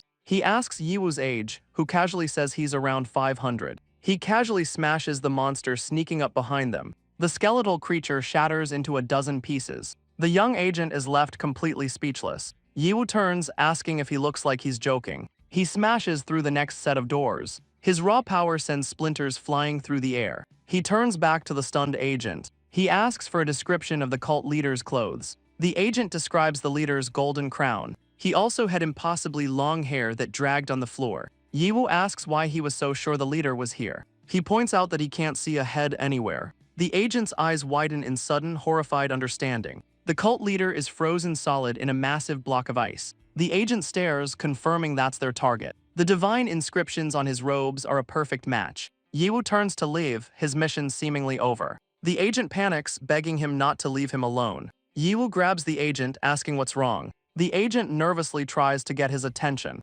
Yiwu impatiently demands to know what he wants. The agent asks to collect evidence for his report. Yiwu dismissively tells him to do as he pleases. The agent examines the frozen body, noting the clean cut. But Yiwu suddenly shoves his hands into the ice. He declares the body and its contents are his. The ice shatters under his immense strength. He pulls a golden-hilted sword from the corpse. Yiwu stands with the ancient sword, a grim prize. The agent recognizes the blade from a museum. Suddenly, Wuchai and Mansu arrive on the scene. Mansu sprints forward without a moment's hesitation. She leaps into Yiwu's arms in a tearful reunion. Wuchai asks how he found them. Yiwu credits the agent. Wuchai doesn't recognize the agent, asking about special ops. Yiwu praises the agent, impressed by a human in such good shape. The agent is stunned, asking if the others aren't human. A horrifying realization dawns on the young man's face. Wuchai places a hand on the agent's shoulder. He asks for the young man's name, Li Jichul. Wuchai tells Yiwu to put the sword away. He introduces himself with a confident smile. The agent recognizes him as a famous YouTuber. Suddenly, Wuchai screams as another fighter charges in. The bearded director rushes the frozen cult leader. He brings his sword down, shattering the ice. The entire structure explodes in a shower of shards. Mansu screams, calling the man Uncle Yiwu. Wuchai screams that Yiwu has gone berserk again. The bearded director glares, ordering them to move. Yiwu pleads with him, saying they need the body. He argues finding answers is more important than revenge. But the director's blade cuts through his words. He shatters the ice, screaming he doesn't need to know. The blast sends Yiwu flying backward. He barely dodges a massive eruption of ice spikes. Director Guak charges forward, his eyes burning with rage. He gives a final warning, move or be killed. Director Guak brings his sword down on Yiwu, but Yiwu refuses to move, standing his ground. The director's blade sinks deep into his shoulder. He screams in fury at Yiwu's stubborn defiance. Mansu yells that the director has completely lost his mind. Blood splatters across the frozen chamber floor. She screams a warning, pointing behind the director. Wu Chai's clone appears, striking with a blade of ice. He explains he had no time for a gentler approach. Munsu admits his cloning technique is surprisingly effective. The clone scolds Munsu for underestimating his power. His water clone dissolves, a Taoist trick she didn't expect. He'll take the body, she must look after Yiwu. Munsu asks why they can't just use the scroll to leave. He reminds her the manager is trapped inside it. He refuses to risk opening it, so they'll have to walk. Annoyed, she carries the injured Yiwu on her shoulder. She orders the stunned agent to follow them out. Later, the scene shifts to a nearby hospital. The agent thanks someone for rescuing his mother. A young woman sits by her unconscious mother's bed. The news reports a mass drug incident at the cult. She explains her mother wasn't deeply involved. A visitor asks why she is apologizing to him. He knows the truth about the monsters and victims. He asks why her father hasn't visited his family. The visitor scoffs at the excuse he never leaves home. She defends her father, saying it's too difficult for him. The visitor's eyes glow with an ominous red light. He leaves, but she asks if he won't ask what happened. She thanks him, respecting his private reasons. He says she owes him nothing, it was about the scroll. She vows to repay him, declaring her loyalty to Wu Chai. He's touched by her words as he turns to leave, but he freezes, his hand hovering over the door. He spins around, shocked by an unexpected visitor. A woman in a white suit calmly greets him. She asks him to step outside for a private talk. Wu Chai's eyes narrow, questioning her sudden appearance. The scene shifts to the quiet hospital rooftop. The woman says she knows what happened at the cult. Wu Chai apologizes for the chaos, but she's unconcerned. She explains she's already managing the media fallout. A viral video of the fight won't matter without news coverage. She mentions the National Intelligence Service intervened. He didn't know the agent he met was with the NIS, but she reveals the NIS already knew about foreigners. Apparently, they've had contact with another foreigner. The details are secret, but their knowledge is a huge deal. Since they weren't hostile, their stance is likely positive. Wu Chai compliments the woman's family for their efficiency, but his tone shifts, asking about a foreigner survivor. Her face falls, the news clearly not good. He correctly guesses they failed to find them. She asks about an old man's well-being. He promises to visit soon, though with grim news. He adds a warning, keep the old man from drinking. She seems confused by the specific warning. He explains the man is a nightmare when drunk. His business done, he leaps from the rooftop. The woman in white watches him go, her expression calm. Wu Chai leaps into a shimmering, otherworldly space. His eyes burn with confusion and anger. He stands alone in a strange, sparkling forest. He demands to know what this place is. The ground crunches like glass beneath his feet. The manager greets him, chiding him for being late. Wu Chai demands to know why his scroll is a crystal wonderland. The manager asks if he truly doesn't remember this world. Wu Chai warns him this is his territory, his rules. The manager denies creating the crystal landscape, but he admits he can influence this world's terrain. He demonstrates by firing a blast of energy. Wu Chai stumbles back as the world shifts again. A flash of light reveals a strange new space. The crystal forest is gone, replaced by a digital void. The manager reveals a small, bent golden handle. He claims he found the object already broken. He explains the handle is causing the world to react. This tiny object is warping the entire dimension. The manager tosses the golden handle toward Wu Chai. Wu Chai catches it, but the object crumbles in his hand. It dissolves into dust once its power is depleted. The manager calls the glowing remains a shard. He explains they are fragments of a larger power source. Their true purpose is to bring back lost memories. He asks Wu Chai if he remembers where he was born. Wu Chai recalls his adoption, but the manager isn't talking about this world. He means the world Wu Chai came from before crossing over. The manager asks if he ever wants to go back. Wu Chai scoffs, saying he remembers nothing of his home world.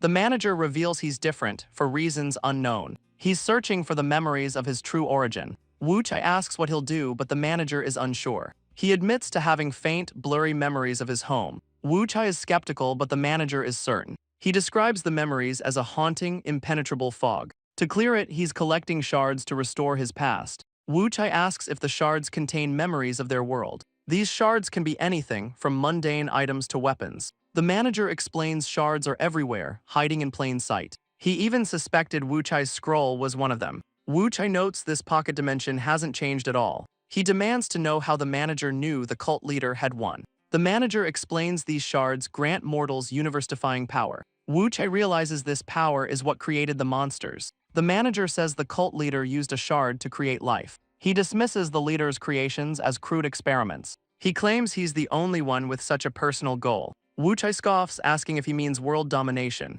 Wu Chai glares, refusing to buy his noble act. But the manager insists he only acts when he must. He turns, a new thought crossing his mind. He says killing foreigners for shards would be foolish. Wu Chai asks how many shards exist, but most are fakes. Even fakes are hard to find and impossible to verify. Wu Chai asks about the handle, it was authentic. The cult leader simply used up all its power. Wu Chai is unimpressed by the long-winded explanation. He gives the manager 3 seconds to get out. The manager thanks him for hearing him out. Wu Chai scoffs, telling him his time is up. The manager hopes their next meeting is friendlier. But Wu Chai never wants to see his face again. Wu Chai steps out into a rainy night. A man with long hair invites him to sit. He sits before a go board, his expression stern. Wu Chai refuses to finish the abandoned game. He cleans the board, unable to stand the mess. He asks if the man knows how scared the public is. Wu Chai tells the man not to blame him for the chaos. He blames a mad scientist for starting everything. Wu Chai pauses, ready to ask a serious question.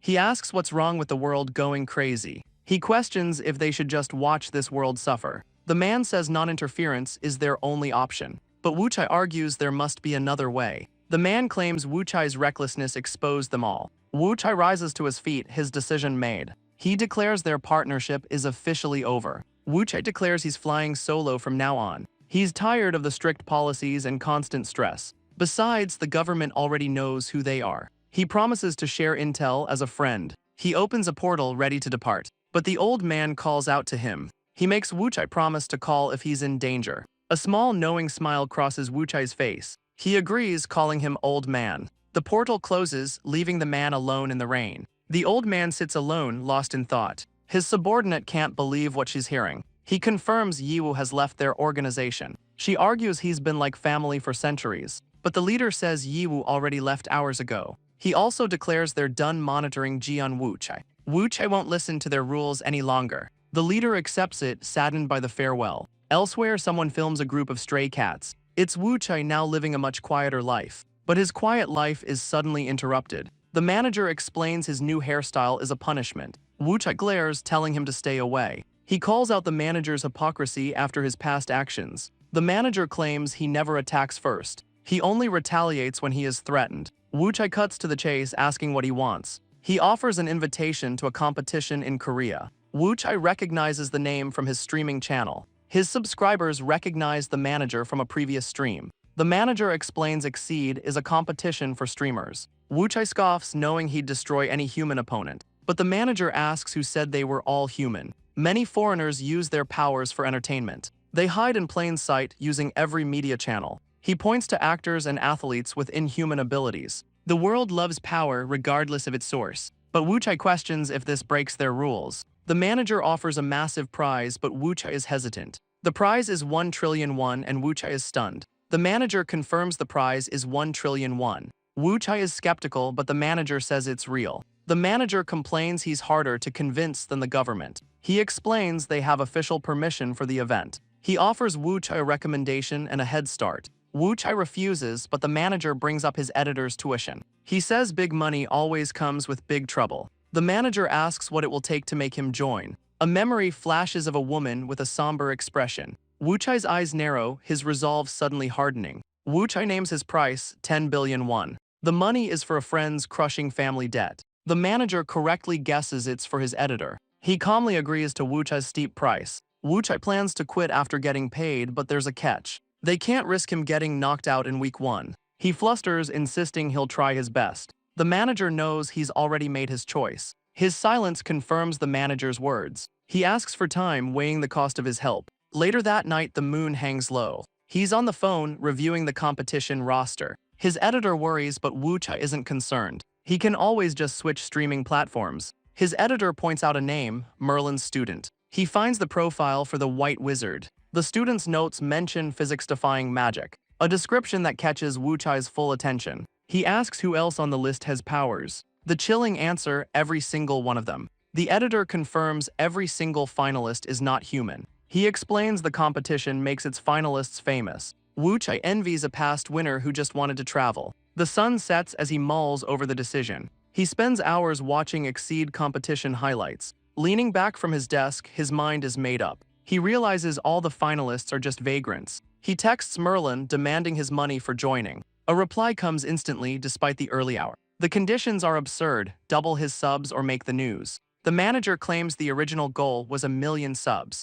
He gives Wuchai 3 weeks to double his current count. The manager reminds him he has an amazing story to tell. Wuchai realizes he can expose the cult for publicity. He returns to streaming, welcomed by loyal fans. He asks about his editor's mother after her accident. She reveals her mother is still unconscious in the hospital. Wuchai tells his fans he's been busy despite his break. He shows off a folder of self-filmed videos. He prepares to give his audience a sneak peek. He starts with a wholesome clip of him feeding stray cats. Next is a photo of the hospital his director visited. He's about to show the cult footage, but a notification interrupts. A fan donates, attaching a news clip of the incident. The footage clearly shows Wuchai at the burning cult town. Wuchai is stunned, his own plans completely derailed. The fan asks to meet, knowing where the video was shot. His chat explodes as he agrees to meet the mysterious fan. He quickly apologizes, promising to upload the full stream later. The stream cuts out, leaving his viewers in total confusion. A young man waits on a quiet apartment rooftop. He turns, his expression filled with nervous anticipation. His eyes widen in shock at a sudden sound. He whips his head around, a bead of sweat on his brow. A shimmering portal opens and Wuchai steps through. The fan stammers, shocked by the teleportation. Wuchai introduces himself, ready to hear him out. Inside, the fan questions Wuchai's trust in a stranger. Wuchai warns him that meeting like this was reckless. The fan calmly replies, "Then I guess I'll die." A cup of tea steams on the table. The fan bows deeply, thanking him for everything. He reveals his brother was trapped inside the cult. He was trying to save his brother from them. He was about to rescue him when the police called. The brother is physically unharmed but mentally broken. But he has video evidence from inside the cult. His brother smuggled a hidden camera past security. The camera was cleverly hidden inside his glasses. The fan warns him no one knows the full story. The fan explains the news is covering up the monster attack. He believes the old man is deliberately hiding the truth. He tried leaking the videos, but no reporter would touch them. Even his online uploads were completely ignored by everyone. He bows deeply, pleading for Wuchai's help. Wuchai listens, his expression unreadable. A memory of the fan's bruised brother flashes by. Wuchai lets out a small, thoughtful sigh. He tells the kid that's not how you create controversy. Wuchai grins, ready to teach him how to go viral. The fan uploads the cult footage to Wuchai's channel. Wuchai says he was going to expose them anyway. The fan reveals his family is fleeing the country. He's still reeling from the day's shocking events. He admits Wuchai's teleportation was the biggest shock. He always assumed Wuchai's powers were just CGI. He asks if the legends are true. Wuchai confirms it all. Wuchai isn't worried since no one believes him anyway. He tells the kid to stay safe as he departs. Elsewhere, someone furiously types on a keyboard. Wuchai types, apologizing to his old leader. He hits the keys, his mind firmly made up. He uploads the cult footage for an innocent victim. The video quickly goes viral, just as he planned. Comments pour in, a mix of shock and confusion. He plans a live stream to keep the hype going. A sudden, violent banging rattles his apartment door. He opens it, ready to confront the intruder. But he freezes, stunned by who he finds. Yiwu stands there furious, demanding answers. Yiwu complains about Wuchai's tiny apartment. He suddenly grabs Wuchai, yanking him outside. They sit in silence as Yiwu chugs his drink. Wuchai senses there's a reason for this visit. A memory of the messy Go board flashes in his mind. He asks if Yiwu played Go with their old leader. Yiwu admits it was a difficult conversation. He takes another long drink, avoiding the question. Wuchai guesses he fought with the old man. But Yiwu denies it, claiming he's not that reckless. Yiwu admits he went there to say goodbye. He's officially done working for the Bongsang group. But Wuchai reveals he also quit on the old man. Yiwu explodes, but Wuchai fires right back. He reminds Yiwu he was never an official member. The argument leaves Yiwu completely speechless. He turns away, admitting Wuchai is right. Wuchai is surprised by his quiet acceptance.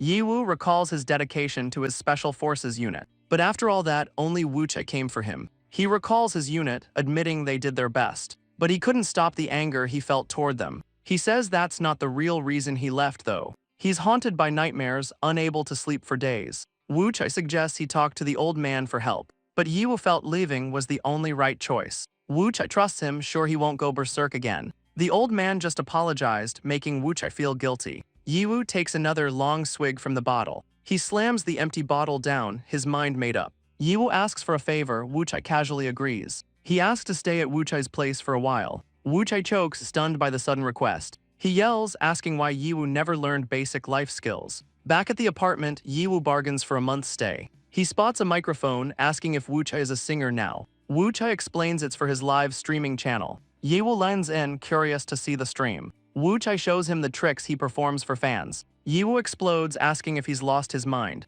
Yiwu asks if Bongseng let him do this. Wu Chai says no one believes him. He explains people just assume his powers are computer graphics. He demonstrates with a splash of water, starting his stream soon.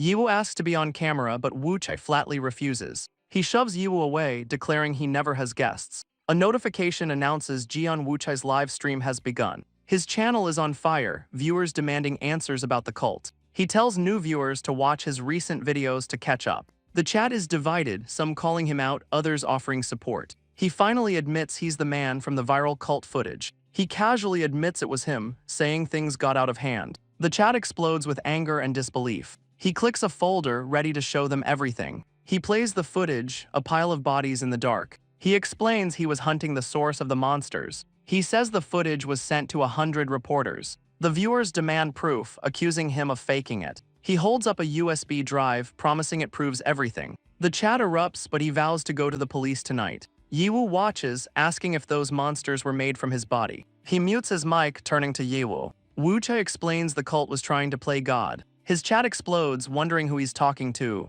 Fans start calling the police, flooding the lines. He thanks them, knowing the cops must listen now. New viewers demand to see the footage again. Wu Chai claims the cultists were all brainwashed, but Yiwu interrupts, saying the whole town was involved. He reveals the leader's plan to create an army of gods. Wu Chai facepalms, realizing Yiwu is on the live stream. Wu Chai stares in confusion as his stream abruptly ends. Yiwu demands to know why he cut the camera. Wu Chai yells at him for meddling in his broadcast. But Yiwu points out the real problem: his channel was flagged. Wu Chai's fist clenches in absolute fury. But for the fan who leaked the footage, it's a huge success. The news explodes with stories about the cult incident. Online, rumors fly as his final stream is scrubbed from the internet. Later that night, the apartment is quiet. His phone buzzes as he and Yiwu sleep in the tiny room. Wu Chai snatches his phone, annoyed by the late text. It's a message from the fan he helped, Jian Byongjun. The kid kept his secret and is grateful for everything. He knows the kid saw this country as a living hell,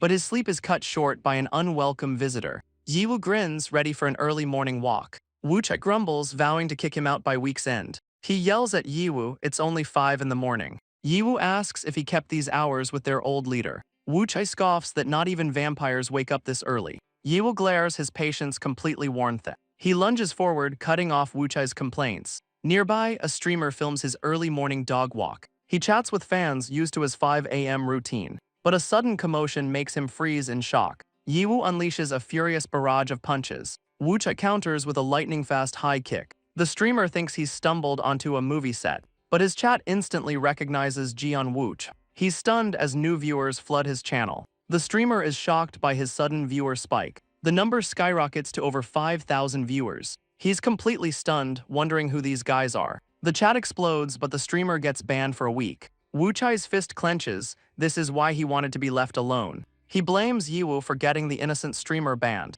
The news reports the investigation is being deliberately stalled. Officials on site are refusing to speak with the media. Wu Chai confirms many families are still searching for loved ones. Yiwu asks what he'll do now that this is out of control. Wu Chai claims he was only helping an innocent victim. He says his job is done, the humans can handle it now. The public demands an investigation, but the government stalls. Officials cite a lack of evidence, angering the victims' families. Yiwu asks if he'll just sit back and watch this mess. He suggests taking matters into their own hands. Yiwu backtracks, saying he'd rather go out than see Wu Chai sulk. Wu Chai yells that he'll use his scroll to escape next time. A sudden knock echoes from the apartment door. A man in a suit asks to speak with Jian Wu Chai. Wu Chai opens the door, asking who the visitor is. The man introduces himself as Ku Miho or Gyu Miho. Yiwu scoffs at the name, but Gyu Miho is unfazed. He recognizes Yiwu, who instantly gets defensive. Gyu Miho explains he's here for the National Intelligence Service. Wu Chai accuses him of spying, but Gyu Miho scoffs. He admits the NIS sent him, but he has his own agenda. He asks a single, piercing question: how does he know Merlin? Wu Chai claims he barely knows the man or his tricks. Gyu Miho asks if Merlin ever offered to make him a pupil. Gyu Miho is surprised Wu Chai is still alive. Merlin is known for killing anyone who knows his identity. Yiwu recognizes Merlin as the man from the cult. He asks if Wu Chai actually fought him. Wu Chai snaps, blaming Yiwu for the agent he had to save. He explains he was helping a girl with a cultist mother. That's how he found Yiwu strapped to a table. Merlin had already killed the leader when Wu Chai arrived. He caught him trying to flee, sparking their fight. Gyumiho finds the story hard to believe.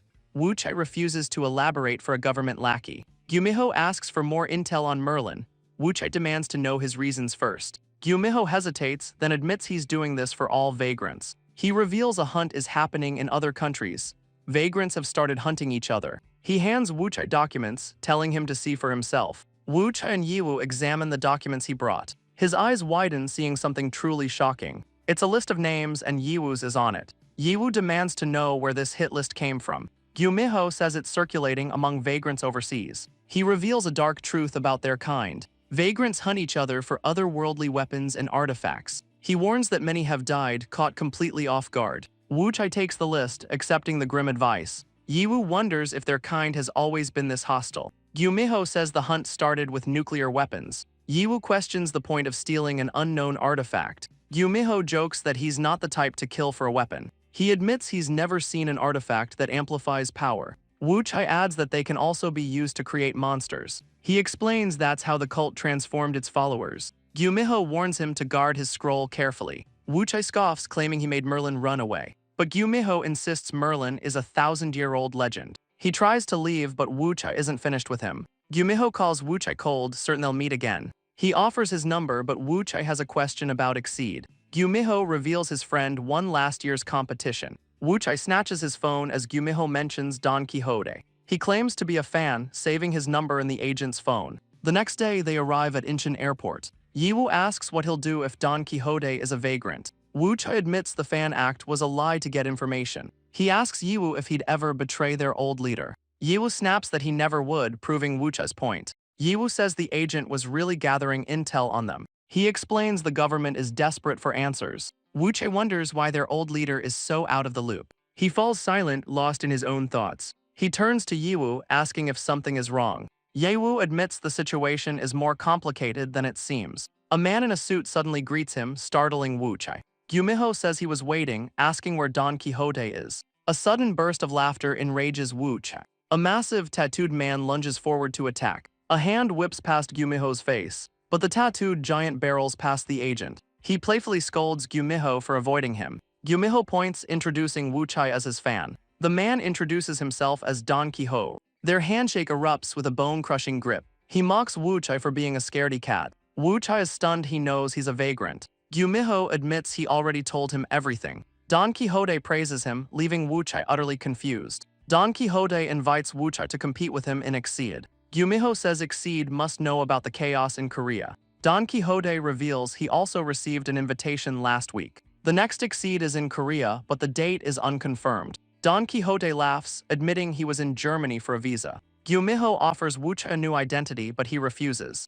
He then offers the same to Yiwu, who also shuts him down. Gyumiho warns them to clarify they refused the NIS's help. He asks if Wu Chai dislikes vagrants working for humans. Wu Chai admits he'll help humans if the money is right. Gyumiho checks his phone, his expression turning grim. He asks Wu Chai for a favor but gets an instant no. Gyumiho insists the driver is an agent, but Wu Chai erupts. A sudden click makes Wu Chai turn his head. Gyumiho grins, bailing from the moving vehicle. Don Quixote gives a casual nod, totally unbothered. Gyumiho leaps into the sky, flying over the highway. Now stuck as a tour guide, Wu Chai grins. He points out Don Quixote's hotel, a massive skyscraper. Then he gestures to a palace, now just a tourist spot. Don Quixote compares the palace to Versailles. He's disappointed, hoping for ancient ruins to explore. Wu Chai lectures him about respecting cultural treasures. They stand before the massive palace gates. Don Quixote wants to explore the mountain, but they refuse. Wu Chai explains that's where the president lives.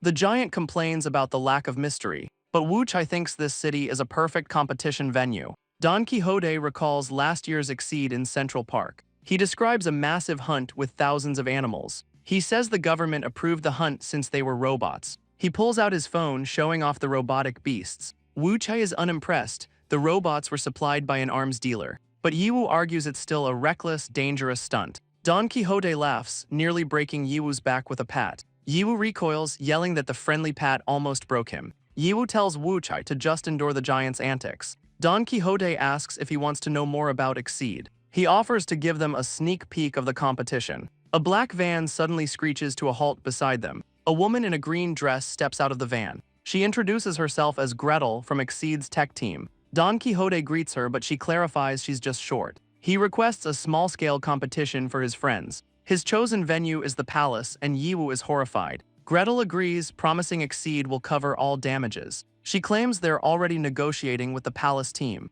Wu Chai asks how since she doesn't have a phone. She closes her eyes, revealing she uses her powers. Wu Chai is stunned as she answers an invisible call. Gretel swallows hard, caught completely off guard. She apologizes, announcing a sudden change of plans. They'll be filmed while testing Exceed's new gear. The ancient palace stands against a modern city. Wu Chai asks if they're shooting a commercial. Gretel offers competition perks if they use the footage. But Wu Chai only cares about one thing, the money. She's surprised, having heard he wasn't greedy. He smirks, demanding fair payment for his services. He calls her bluff, ready to walk away. Gretel offers him 10 million, but Yiwu gets far less. She explains the pay is based on his celebrity status. Yiwu laughs it off, used to being a nobody. Wu Chai agrees, but Gretel adds another condition. He's suspicious as she announces her staff's arrival. Wu Chai's eyes narrow, sensing a catch. A full production crew appears with racks of clothes. The entire palace is suddenly closed to the public. A sign cites emergency maintenance for the closure. Gretel smirks, complimenting someone's new look. Yiwu complains about his ridiculous traditional outfit. Gretel tells him it will be dark soon anyway. Even Wu Chai agrees it's better than his old sweats. Don Quixote gets to wear his own clothes. Gretel begins to explain the rules for the competition. They must avoid any tourists who might wander in, and they must minimize damage to the historic palace. She reveals the contents: unreleased military robots. The robots are designed to find and rescue survivors. Wu Chai holds one, asking how to activate it. She explains it's a volant device hovering in the air. Yiwu is amazed as the small robot floats between them, but a single touch sends it zipping away. The device darts off, startling the entire group. Gretel explains they're programmed to flee from humans. Their goal is to hit the targets, which look like flames. She lays out the trailer's concept: heroes versus dark flames. Yiwu worries about witnesses, but she has a solution. They have military-grade tech to block all cameras. The rules are simple: 2 hours, no holds barred. Wu Chai boasts he doesn't need 2 hours for one robot. But Gretel reveals there's more than one. A swarm of 256 targets fills the sky. She warns them, fail and you get nothing. The palace grounds fall silent under the night sky. Elsewhere, Gretel is questioned about the trial. She asks if the expenses have been approved. Her team worries about the cost and a man named John. She asks for Wu Chai's starting position. He chose the east side but didn't say why. Wu Chai appears behind Gretel, startling her. She's stunned he overheard her private thoughts. He points out she's not wearing any earbuds. He admits he's bored without an audience. He asks her to get his streaming account unbanned. If she can rent a palace, she can bribe a platform. But she says he's not important enough to help. Wu Chai's temper flares at the casual dismissal. He then asks to borrow her account instead. A private stream is already live under his name. Wu Chai greets his fans, who are shocked he's back. His chat questions his traditional outfit and new platform. He puts a finger to his lips, demanding secrecy. He promises his most trusted fans a big show. His viewers wonder why they were chosen for this. He says it's because they defended him from the hate. They urge him to ignore all the negative comments. He sincerely apologizes for ghosting them without a word. But his fans find the apology cringy and awkward. Wu Chai snaps, annoyed they're mocking his apology. He warns his viewers to keep this stream a secret. A drone buzzes around him, capturing every angle. The chat realizes he's at a real palace, not a set. He says he's filming a commercial as the sky fills with flames. His fans praise the CG effects, still not believing it's real. He lets his phone hover, ready to start the show. Wu Chai leaps effortlessly onto the palace roof. He lands among the robots, calling this a piece of cake. But his hand slips as the robot zips away. He's surrounded, unable to catch a single one. Wu Chai curses, his face a mask of pure frustration. He hits the ground, admitting the robots are too fast. He looks up at the swarm, a manic laugh escaping him. His chat mocks him for failing to catch a single one. He explains he can't risk damaging the historic palace. The viewers heckle him, asking whose side he's on. Don Quixote grins, offering some friendly advice. He blurs past Wu Chai in a sudden burst of speed. A spear-like weapon smashes a robot to pieces. He casually destroyed the expensive tech, stunning Wu Chai. Don Quixote just laughs it off, saying rich people can afford it. He warns Wu Chai that he won't get paid at this rate. He points out that Yiwu has already caught 3. Wu Chai snaps, leaping away to prove him wrong. He watches Yiwu, wondering how to catch them without breaking them. Yiwu turns, his pockets bulging with captured robots. Wu Chai remembers Yiwu was a beast on the battlefield. Yiwu holds up a robot, explaining they just need to be held down. He tells Wu Chai to use his head or he'll get nothing. Yiwu leaps off as the chat roasts Wu Chai for being outclassed. Wu Chai scoffs, tired of being lectured by everyone. He decides to stop caring about the historic palace. He faces the swarm, ready to unleash his power. A grin spreads as he summons his water magic. He fires a shard of ice, destroying a robot instantly. The production crew watches, stunned by his precision. On the monitor, his ice shards hunt down a target. Her team worries he's making it look too easy. He unleashes a massive barrage of ice shards. The crew stares in disbelief at his raw power. The chat worries as robots crash to the ground. He boasts about his careful, precise attacks. He inspects one of the damaged robots. He pockets one, suspicious of Exceed's motives. But a massive explosion echoes across the palace. Wu Chai realizes what's causing the chaos. He decides to confront the real destructive force. He leaps across the rooftops toward the sound. He calls out to Don Quixote, demanding a word. The giant asks why he's not hunting anymore. Wu Chai points out the massive craters in the ground. He threatens to stop him if he keeps destroying things. Wu Chai insists he's not joking about the threat. But the giant just smiles, amused by the confrontation. He accepts the duel, his spear crackling with power. Wu Chai realizes the giant wasn't listening at all. The production crew watches the confrontation on a monitor. The director worries Wu Chai is the real wild card here. A crew member thinks Wu Chai looks ready to explode. But another bets on Wu Chai, who has home field advantage. Wu Chai scoffs, flicking his hand dismissively. Don Quixote offers him the first move, a taunting grin on his face. Wu Chai's eyes narrow, his patience completely gone. A small puddle of water bubbles at his feet. A jet of water erupts, blasting the giant in the face. Wu Chai mocks him, asking if he expected a fair fight. The giant laughs, calling him a magician, but Wu Chai corrects him. He gathers energy, telling the giant he's about to get a lesson. A massive vortex of water swirls into existence. The water coalesces into a roaring, monstrous dragon. Wu Chai scoffs, correcting him, it's a water dragon. The massive beast surges toward Don Quixote, but the giant's spear crackles with raw lightning. He stands his ground as the dragon attacks. Don Quixote unleashes a powerful, electrified strike. The two forces collide in a blinding explosion. Wu Chai grits his teeth, stunned by the impact. Arcs of lightning rain down from the sky. Back at the command center, the monitors go dead. Gretel panics, shouting that all the cameras are down. The ground is scorched, littered with broken robots. Wu Chai leaps back, stunned by the lightning attack. He realizes he completely underestimated Don Quixote.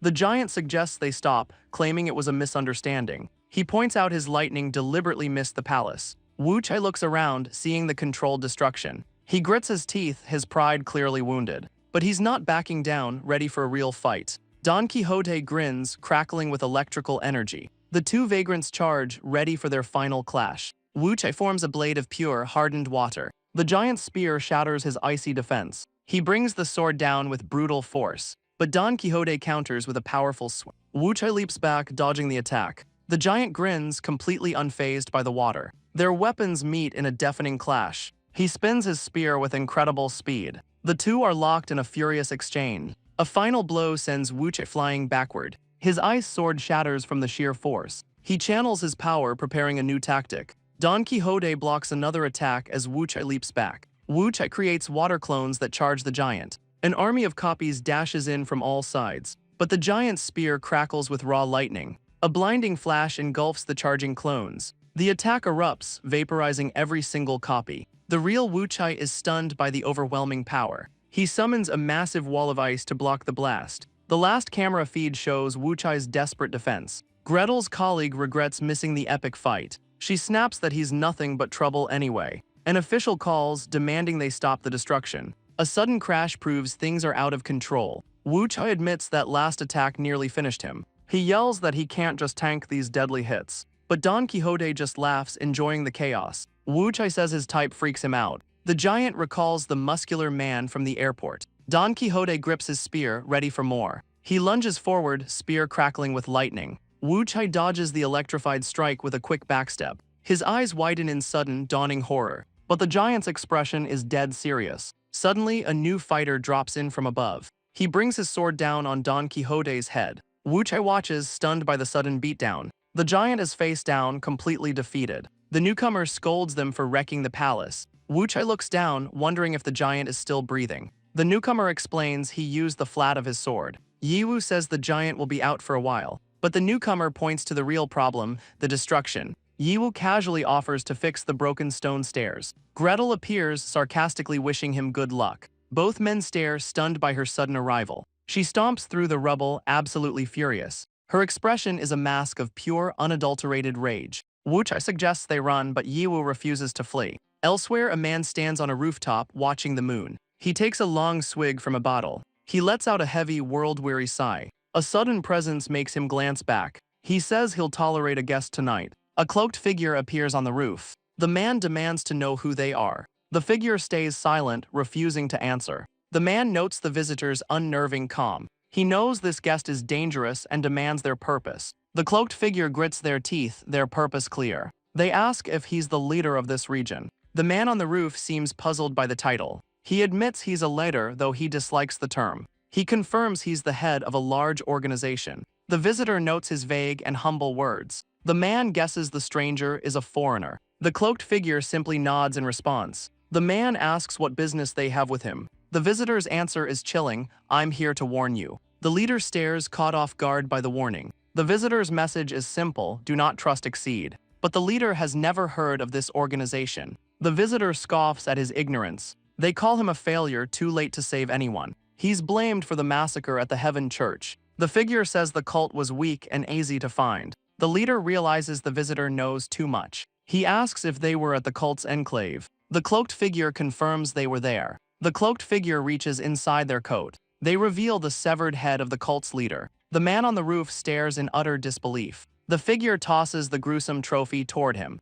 It lands with a thud right at the leader's feet. The visitor calls his handling of the situation amateurish. With a flick of their cloaks, they leap away. They land with a powerful, ground-shaking impact. But a young man suddenly appears, blocking their path. The cloaked figure stops, their escape route cut off. The leader orders his subordinate to stand down. But Haji refuses, worried for his leader's safety. He prepares to attack, his hand glowing with power. The cloaked figure's aura crackles with energy. They remain perfectly still, radiating immense power. The leader stops him, saying the visitor means no harm. The figure says they brought the head as a gift. He shields Haji's eyes from the gruesome trophy. The leader demands to know their true intentions. The visitor cryptically says he wouldn't understand. The leader challenges the insult, but the figure confirms it. He lifts the severed head, offering to take the trophy. He accepts, demanding to know more about Exceed. But the cloaked figure simply turns to leave. The leader's eyes track their every move. He orders Haji to power down, their guest is leaving. Haji reluctantly lowers his glowing hand.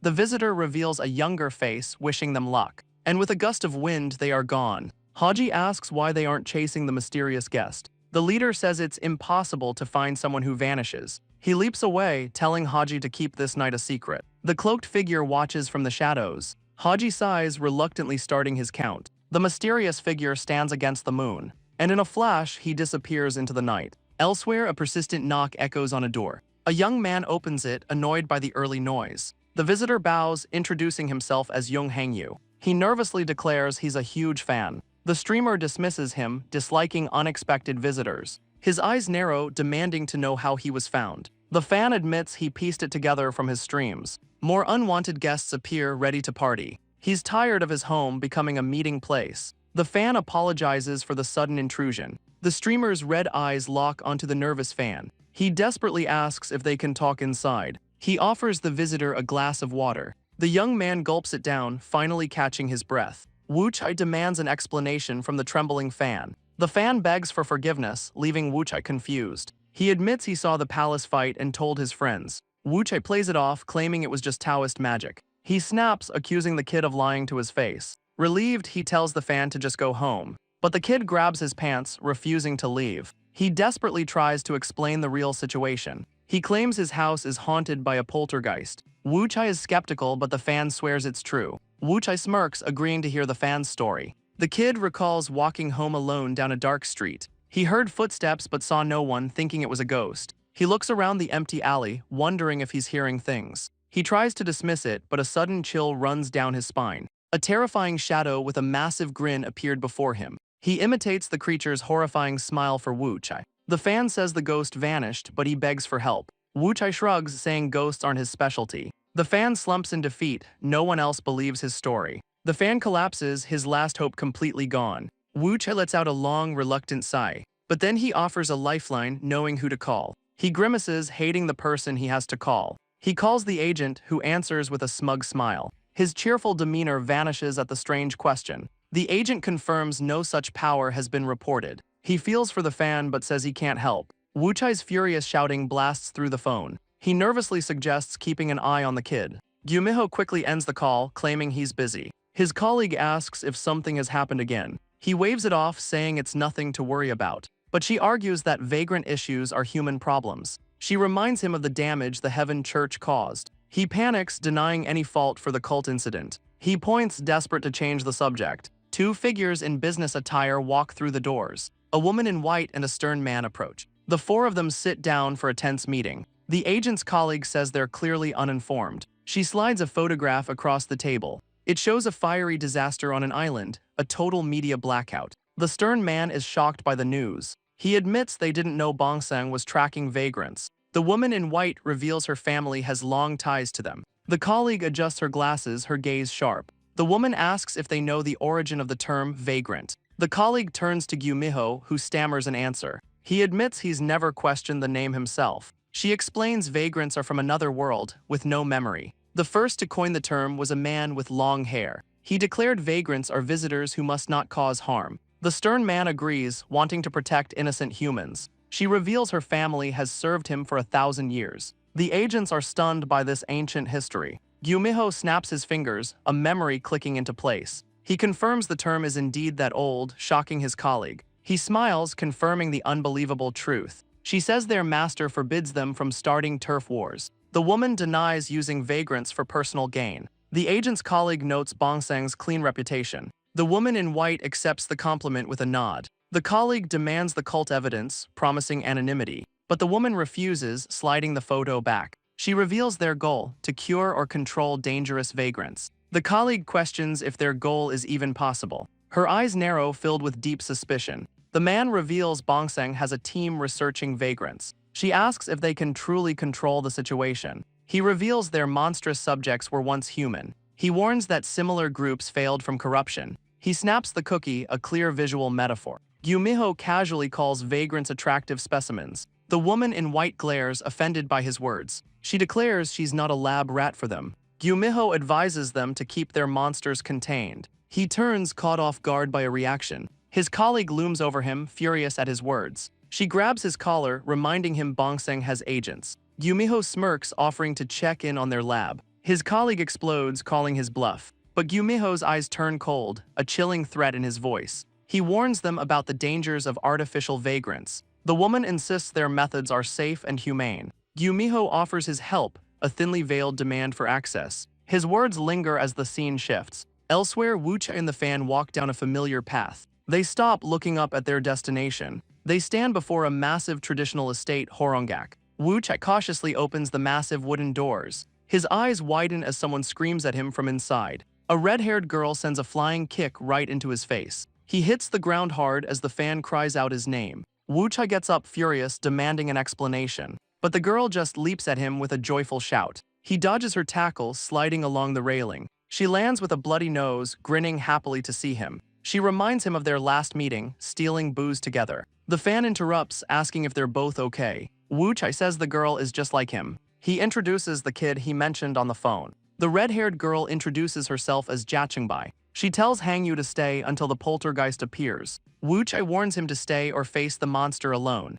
As Wu Chai leaves, she says her gran is making tea. He scoffs at the name, leaving a harsh message. The scene shifts to Gyeongbokgung Palace. A massive, desperate crowd pushes forward. Everyone clamors, begging for help with their lives. Wu Chai stands in the crowd, unimpressed by the scene. An official asks why he's here, but Wu Chai is just checking the damage. His eyes narrow, spotting two familiar faces. He confronts Gumiho and his colleague, demanding to know why they're here. The agent says they're here to handle compensation. He notes the crowd wants a piece of a lightning-struck tree. Wu Chai dismisses it as superstition, disappointing the agent. He realizes the agent had his own reasons for coming. Gyumiho suggests Wuchai sell the wood, but he's not interested. The agent smugly reminds him that money is no object. Wuchai's eyes narrow with deep suspicion. The agent asks to speak privately, offering a gift. He smiles, preferring to avoid unwanted attention. They move to a more secluded spot by a vending machine. His colleague hands over the promised invitation. Wuchai scoffs at the thin envelope, expecting a check. He opens it, finding only a single piece of paper. He erupts, demanding the 10 million he was promised. She explains the money is in an account for a competition. He realizes he's been scammed, a fool for trusting them. The agent says Don Quixote is fine, hiking with Yiwu. He's surprised Wuchai wasn't aware of their plans. He hopes they return before the competition starts. Wuchai asks about a vagrant who can hide in shadows. Gyumiho immediately denies knowing anything about it. He offers to investigate the shadow user for him, but Wuchai says he left the kid in Jachengbai's care. 2 weeks later, Wuchai sits at his desk, confused. He finds the 2 weeks of silence very strange. After so much chaos, this quiet feels deeply unsettling. He wonders when he'll hear from Exceed again. He imagines the others playing games without him. He misses the chaos of being with the group. Suddenly, he wonders how his fan Hangyu is doing. Jachengbai lies in bed, wondering where Hangyu is. The scene shifts to a quiet, lonely street at night. Hangyu takes a smoke break, feeling overwhelmed by life. He decides to head back before his boss gets angry, but a sudden footstep makes him turn around. Yiwu stands there, greeting the startled young man. Hangyu asks how Yiwu found him out here. Yiwu asks how things are, but Hangyu just complains about his boss. Yiwu sighs, saying that's not what he meant. He taps his foot, asking about the shadow creature. Hangyu recalls an eerie feeling at Jachengbai's estate. A rat scurries past as he mentions a fast-moving dog. The rat suddenly vanishes in a puff of smoke. The strange disappearance catches Yiwu's attention. Hangyu insists he's fine, but Yiwu looks unconvinced. Yiwu claims he was just bored and came to check in. Yiwu tells Hangyu to call if anything happens. But before Hangyu can even thank him, he vanishes. Hangyu sighs, wishing he'd asked for help with his boss. Suddenly, he hears footsteps and someone calls his name. A coworker appears, telling him to get back inside. But from a nearby rooftop, Yiwu is still watching. He never left, his suspicion growing stronger. His eyes glow red as he confirms his theory. Hangyu realizes the creature is hiding in his shadow. Yiwu explains he followed the shadow, which avoids the light. Yiwu explains the creature has just been biding its time. Jachengbai jokes that his shadow must be delicious to ghosts. Hangyu tries to blame his handsome figure for the trouble. A strange lump throbs on his head as he asks for the plan. Yiwu reveals their strategy, they're using him as bait. The poor kid cries, a piece of food stuck to his head. Suddenly, Jachengbai grabs him and takes off, soaring through the city at blinding speed. Bystanders on the street see a blur flash past, wondering if they just saw a person fly by. Jachengbai admits they've drawn too much attention. They rocket through the city streets at high speed. Yiwu explains they need a less crowded place. He draws a map, revealing their destination. Hangyu worries about witnesses, but Yiwu has a plan. He grins, saying it's the perfect place to fight. They weave through the crowded streets, a blur of motion. A couple barely registers the blur that just passed them. They shrug it off, completely unaware of the danger. Hangyu screams that the monster is right behind them. Yiwu launches himself into the air after them. Hangyu feels sick as Jachengbai rockets through the city. She spots their destination and prepares to descend. They plummet toward the ground at blinding speed. The team dives into a dense residential neighborhood. Narrow alleyways blur as they race toward their target zone. Jachengbai soars over the rooftops, Hangyu clinging on. They clear the last of the buildings, aiming for a landing, but her foot slips on a wet metal railing. The two of them go tumbling helplessly through the air. They crash through a rooftop with explosive force. Dust and debris settle around the impact zone. Jachengbai checks on Hangyu, who survived the fall. Yiwu lands, but she says the area is a bat. Suddenly, a slab of concrete falls on her head. She brushes it off, saying she's indestructible. But Hangyu screams, pointing behind her in terror. She turns, confused by his sudden panic. Her eyes widen as she sees the real threat. A giant shadow serpent looms over them, its eyes glowing red. The shadow serpent bursts from the ground with a roar. Jachengbai leaps back, barely escaping the monster's lunge. Yiwu yells a warning, there are two of them now. Hangyu screams in terror as the monster closes in. But a sudden flash of light blasts the serpent back. Jachengbai looks up, realizing the beasts are gone. A single, glowing arrow is embedded in the rubble. They look around, completely baffled by the rescue. She admits she doesn't know why, but for some reason she feels completely safe. A voice yells for them to get out of here. From a rooftop, a blue-haired archer appears. He lowers his bow, saying the monster is gone for now. He confirms the Horongak team escaped safely. His companion agrees and they leap off the roof. They know Wuchai's team is heading toward Chingyachen. The archer Sadaham orders a crew to prevent casualties, but his companion worries the monsters won't show up. Sadaham soars through the air unconcerned. He declares that a predator never loses its prey. Sadaham and his companion arrive at Chingyachen. He questions Wuchai's choice of a downtown battlefield. He asks why their leader sent him instead of Munsu. His companion admits he feels weak compared to them. He worries he'll only get in the way of the fight. But Sadaham says he has the potential to be the strongest. He tells the young man not to underestimate himself. The kind words bring tears to his companion's eyes.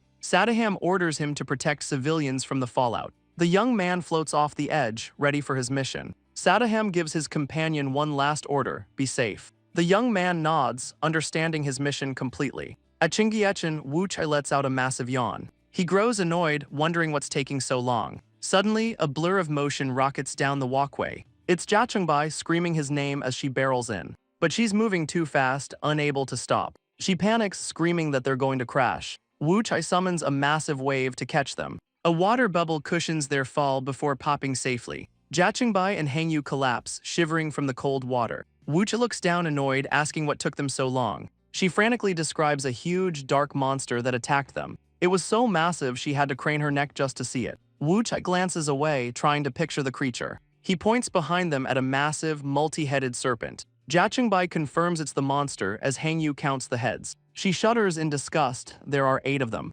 Wuchai wonders if this is some kind of mythical beast. Hangyu nervously recalls legends, but none of them fit. But Hangyu's eyes widen with sudden recognition. He names the legendary 8-headed serpent, the Orachi. Wuchai smirks, telling Jachungbai to protect their bait. He launches himself forward with a powerful leap. He dives straight into the monster's gaping maw. Surrounded by water, he says they need to talk. A colossal ice dragon forms to face the serpent. It unleashes a storm of razor-sharp ice shards. Hangyu is stunned by the overwhelming display of power. Wuchai stands atop the crumbling dragon, victorious. Wuchai scoffs, disappointed by the easy fight. But another serpent head lunges from behind. Its jaws clamp down on the ice dragon's neck. Wuchai leaps away, knowing the fight isn't over. He jumps back, readying his dragon for a counter. The ice dragon slams the serpent with its tail. The monster roars, its fangs bared in fury. Wuchai lands, trying to see through the smoke. He squints, searching for any remaining heads. Suddenly, another head snaps out from the dust.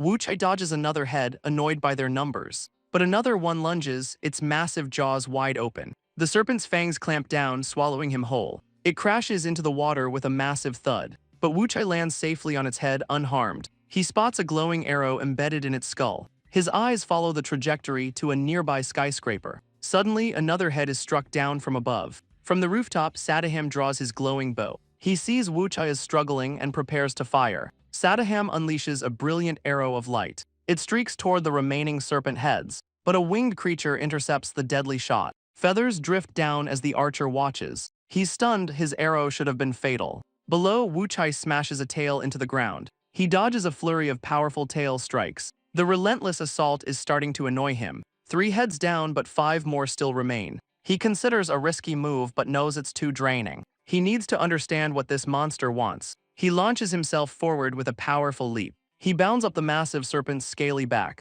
but he lands in a strange, unfamiliar place. He's surrounded by a forest of dark, spiky growths. The creature's body looks like it's been divinely punished. He wonders if any of the heads are willing to talk. Elsewhere, traffic controllers block off the street. An angry driver screams, furious about the delay. Sadaham's companion warns him it's too dangerous ahead. The traffic controllers wonder about the chaos inside. Suddenly, the ground rumbles violently beneath them. One man tries to dismiss it as nothing serious, but his face twists in absolute abject terror. A massive shadow falls over the terrified men. A colossal boulder crashes down right before them. The lead controller stares up, frozen in fear. On top of the rock, Haji asks if they're okay. The young man looks down, relieved he made it. He says he's reinforced the barrier to keep them safe. The controllers stare, thanking him for the save. He reports to Sadaham that the area is secure, but an unfamiliar voice answers on the other end. A silver-haired man greets him with a smug smile. He says Sadaham can't talk, his chest was pierced.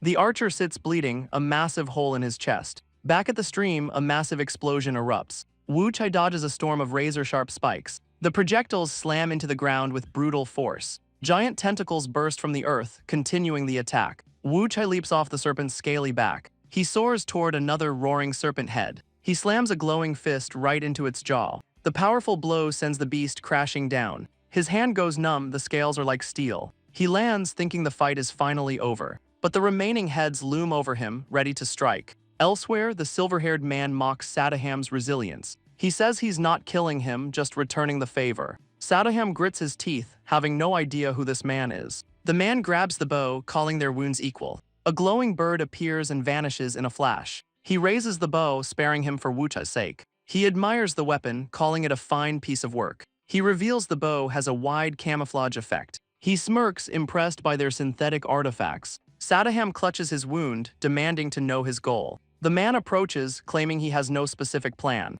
He wonders why Wu Chai is fighting such a monster. He reaches behind his back, preparing his next move. He summons a brilliant blue light into his hand. The energy crackles around his fingertips. He draws Sadaham's bow, infusing it with his power. The archer stares up, completely baffled by this. The man asks if he's surprised he can use it. He calls the weapon primitive, its mechanism obvious. Sadaham trembles, reaching out with a bloody hand. He grabs the man's ankle with his last strength, but his grip fails, his hand falling limp. The man aims, claiming he means no harm to anyone. He says he's not aiming for the innocents below. A young man in blue warns the creature to stop. The silver-haired man says he's curious, raising the bow. The energy blast streaks toward the man and his serpent. The man in blue turns, sensing the incoming attack. He summons a shield, blocking the blast with his hand. He screams at the attacker to watch their aim. But the deflected arrow rockets toward the ground, heading straight for Jachungbai and Hangyu. Below, Hangyu worries that Wu Chai is in trouble.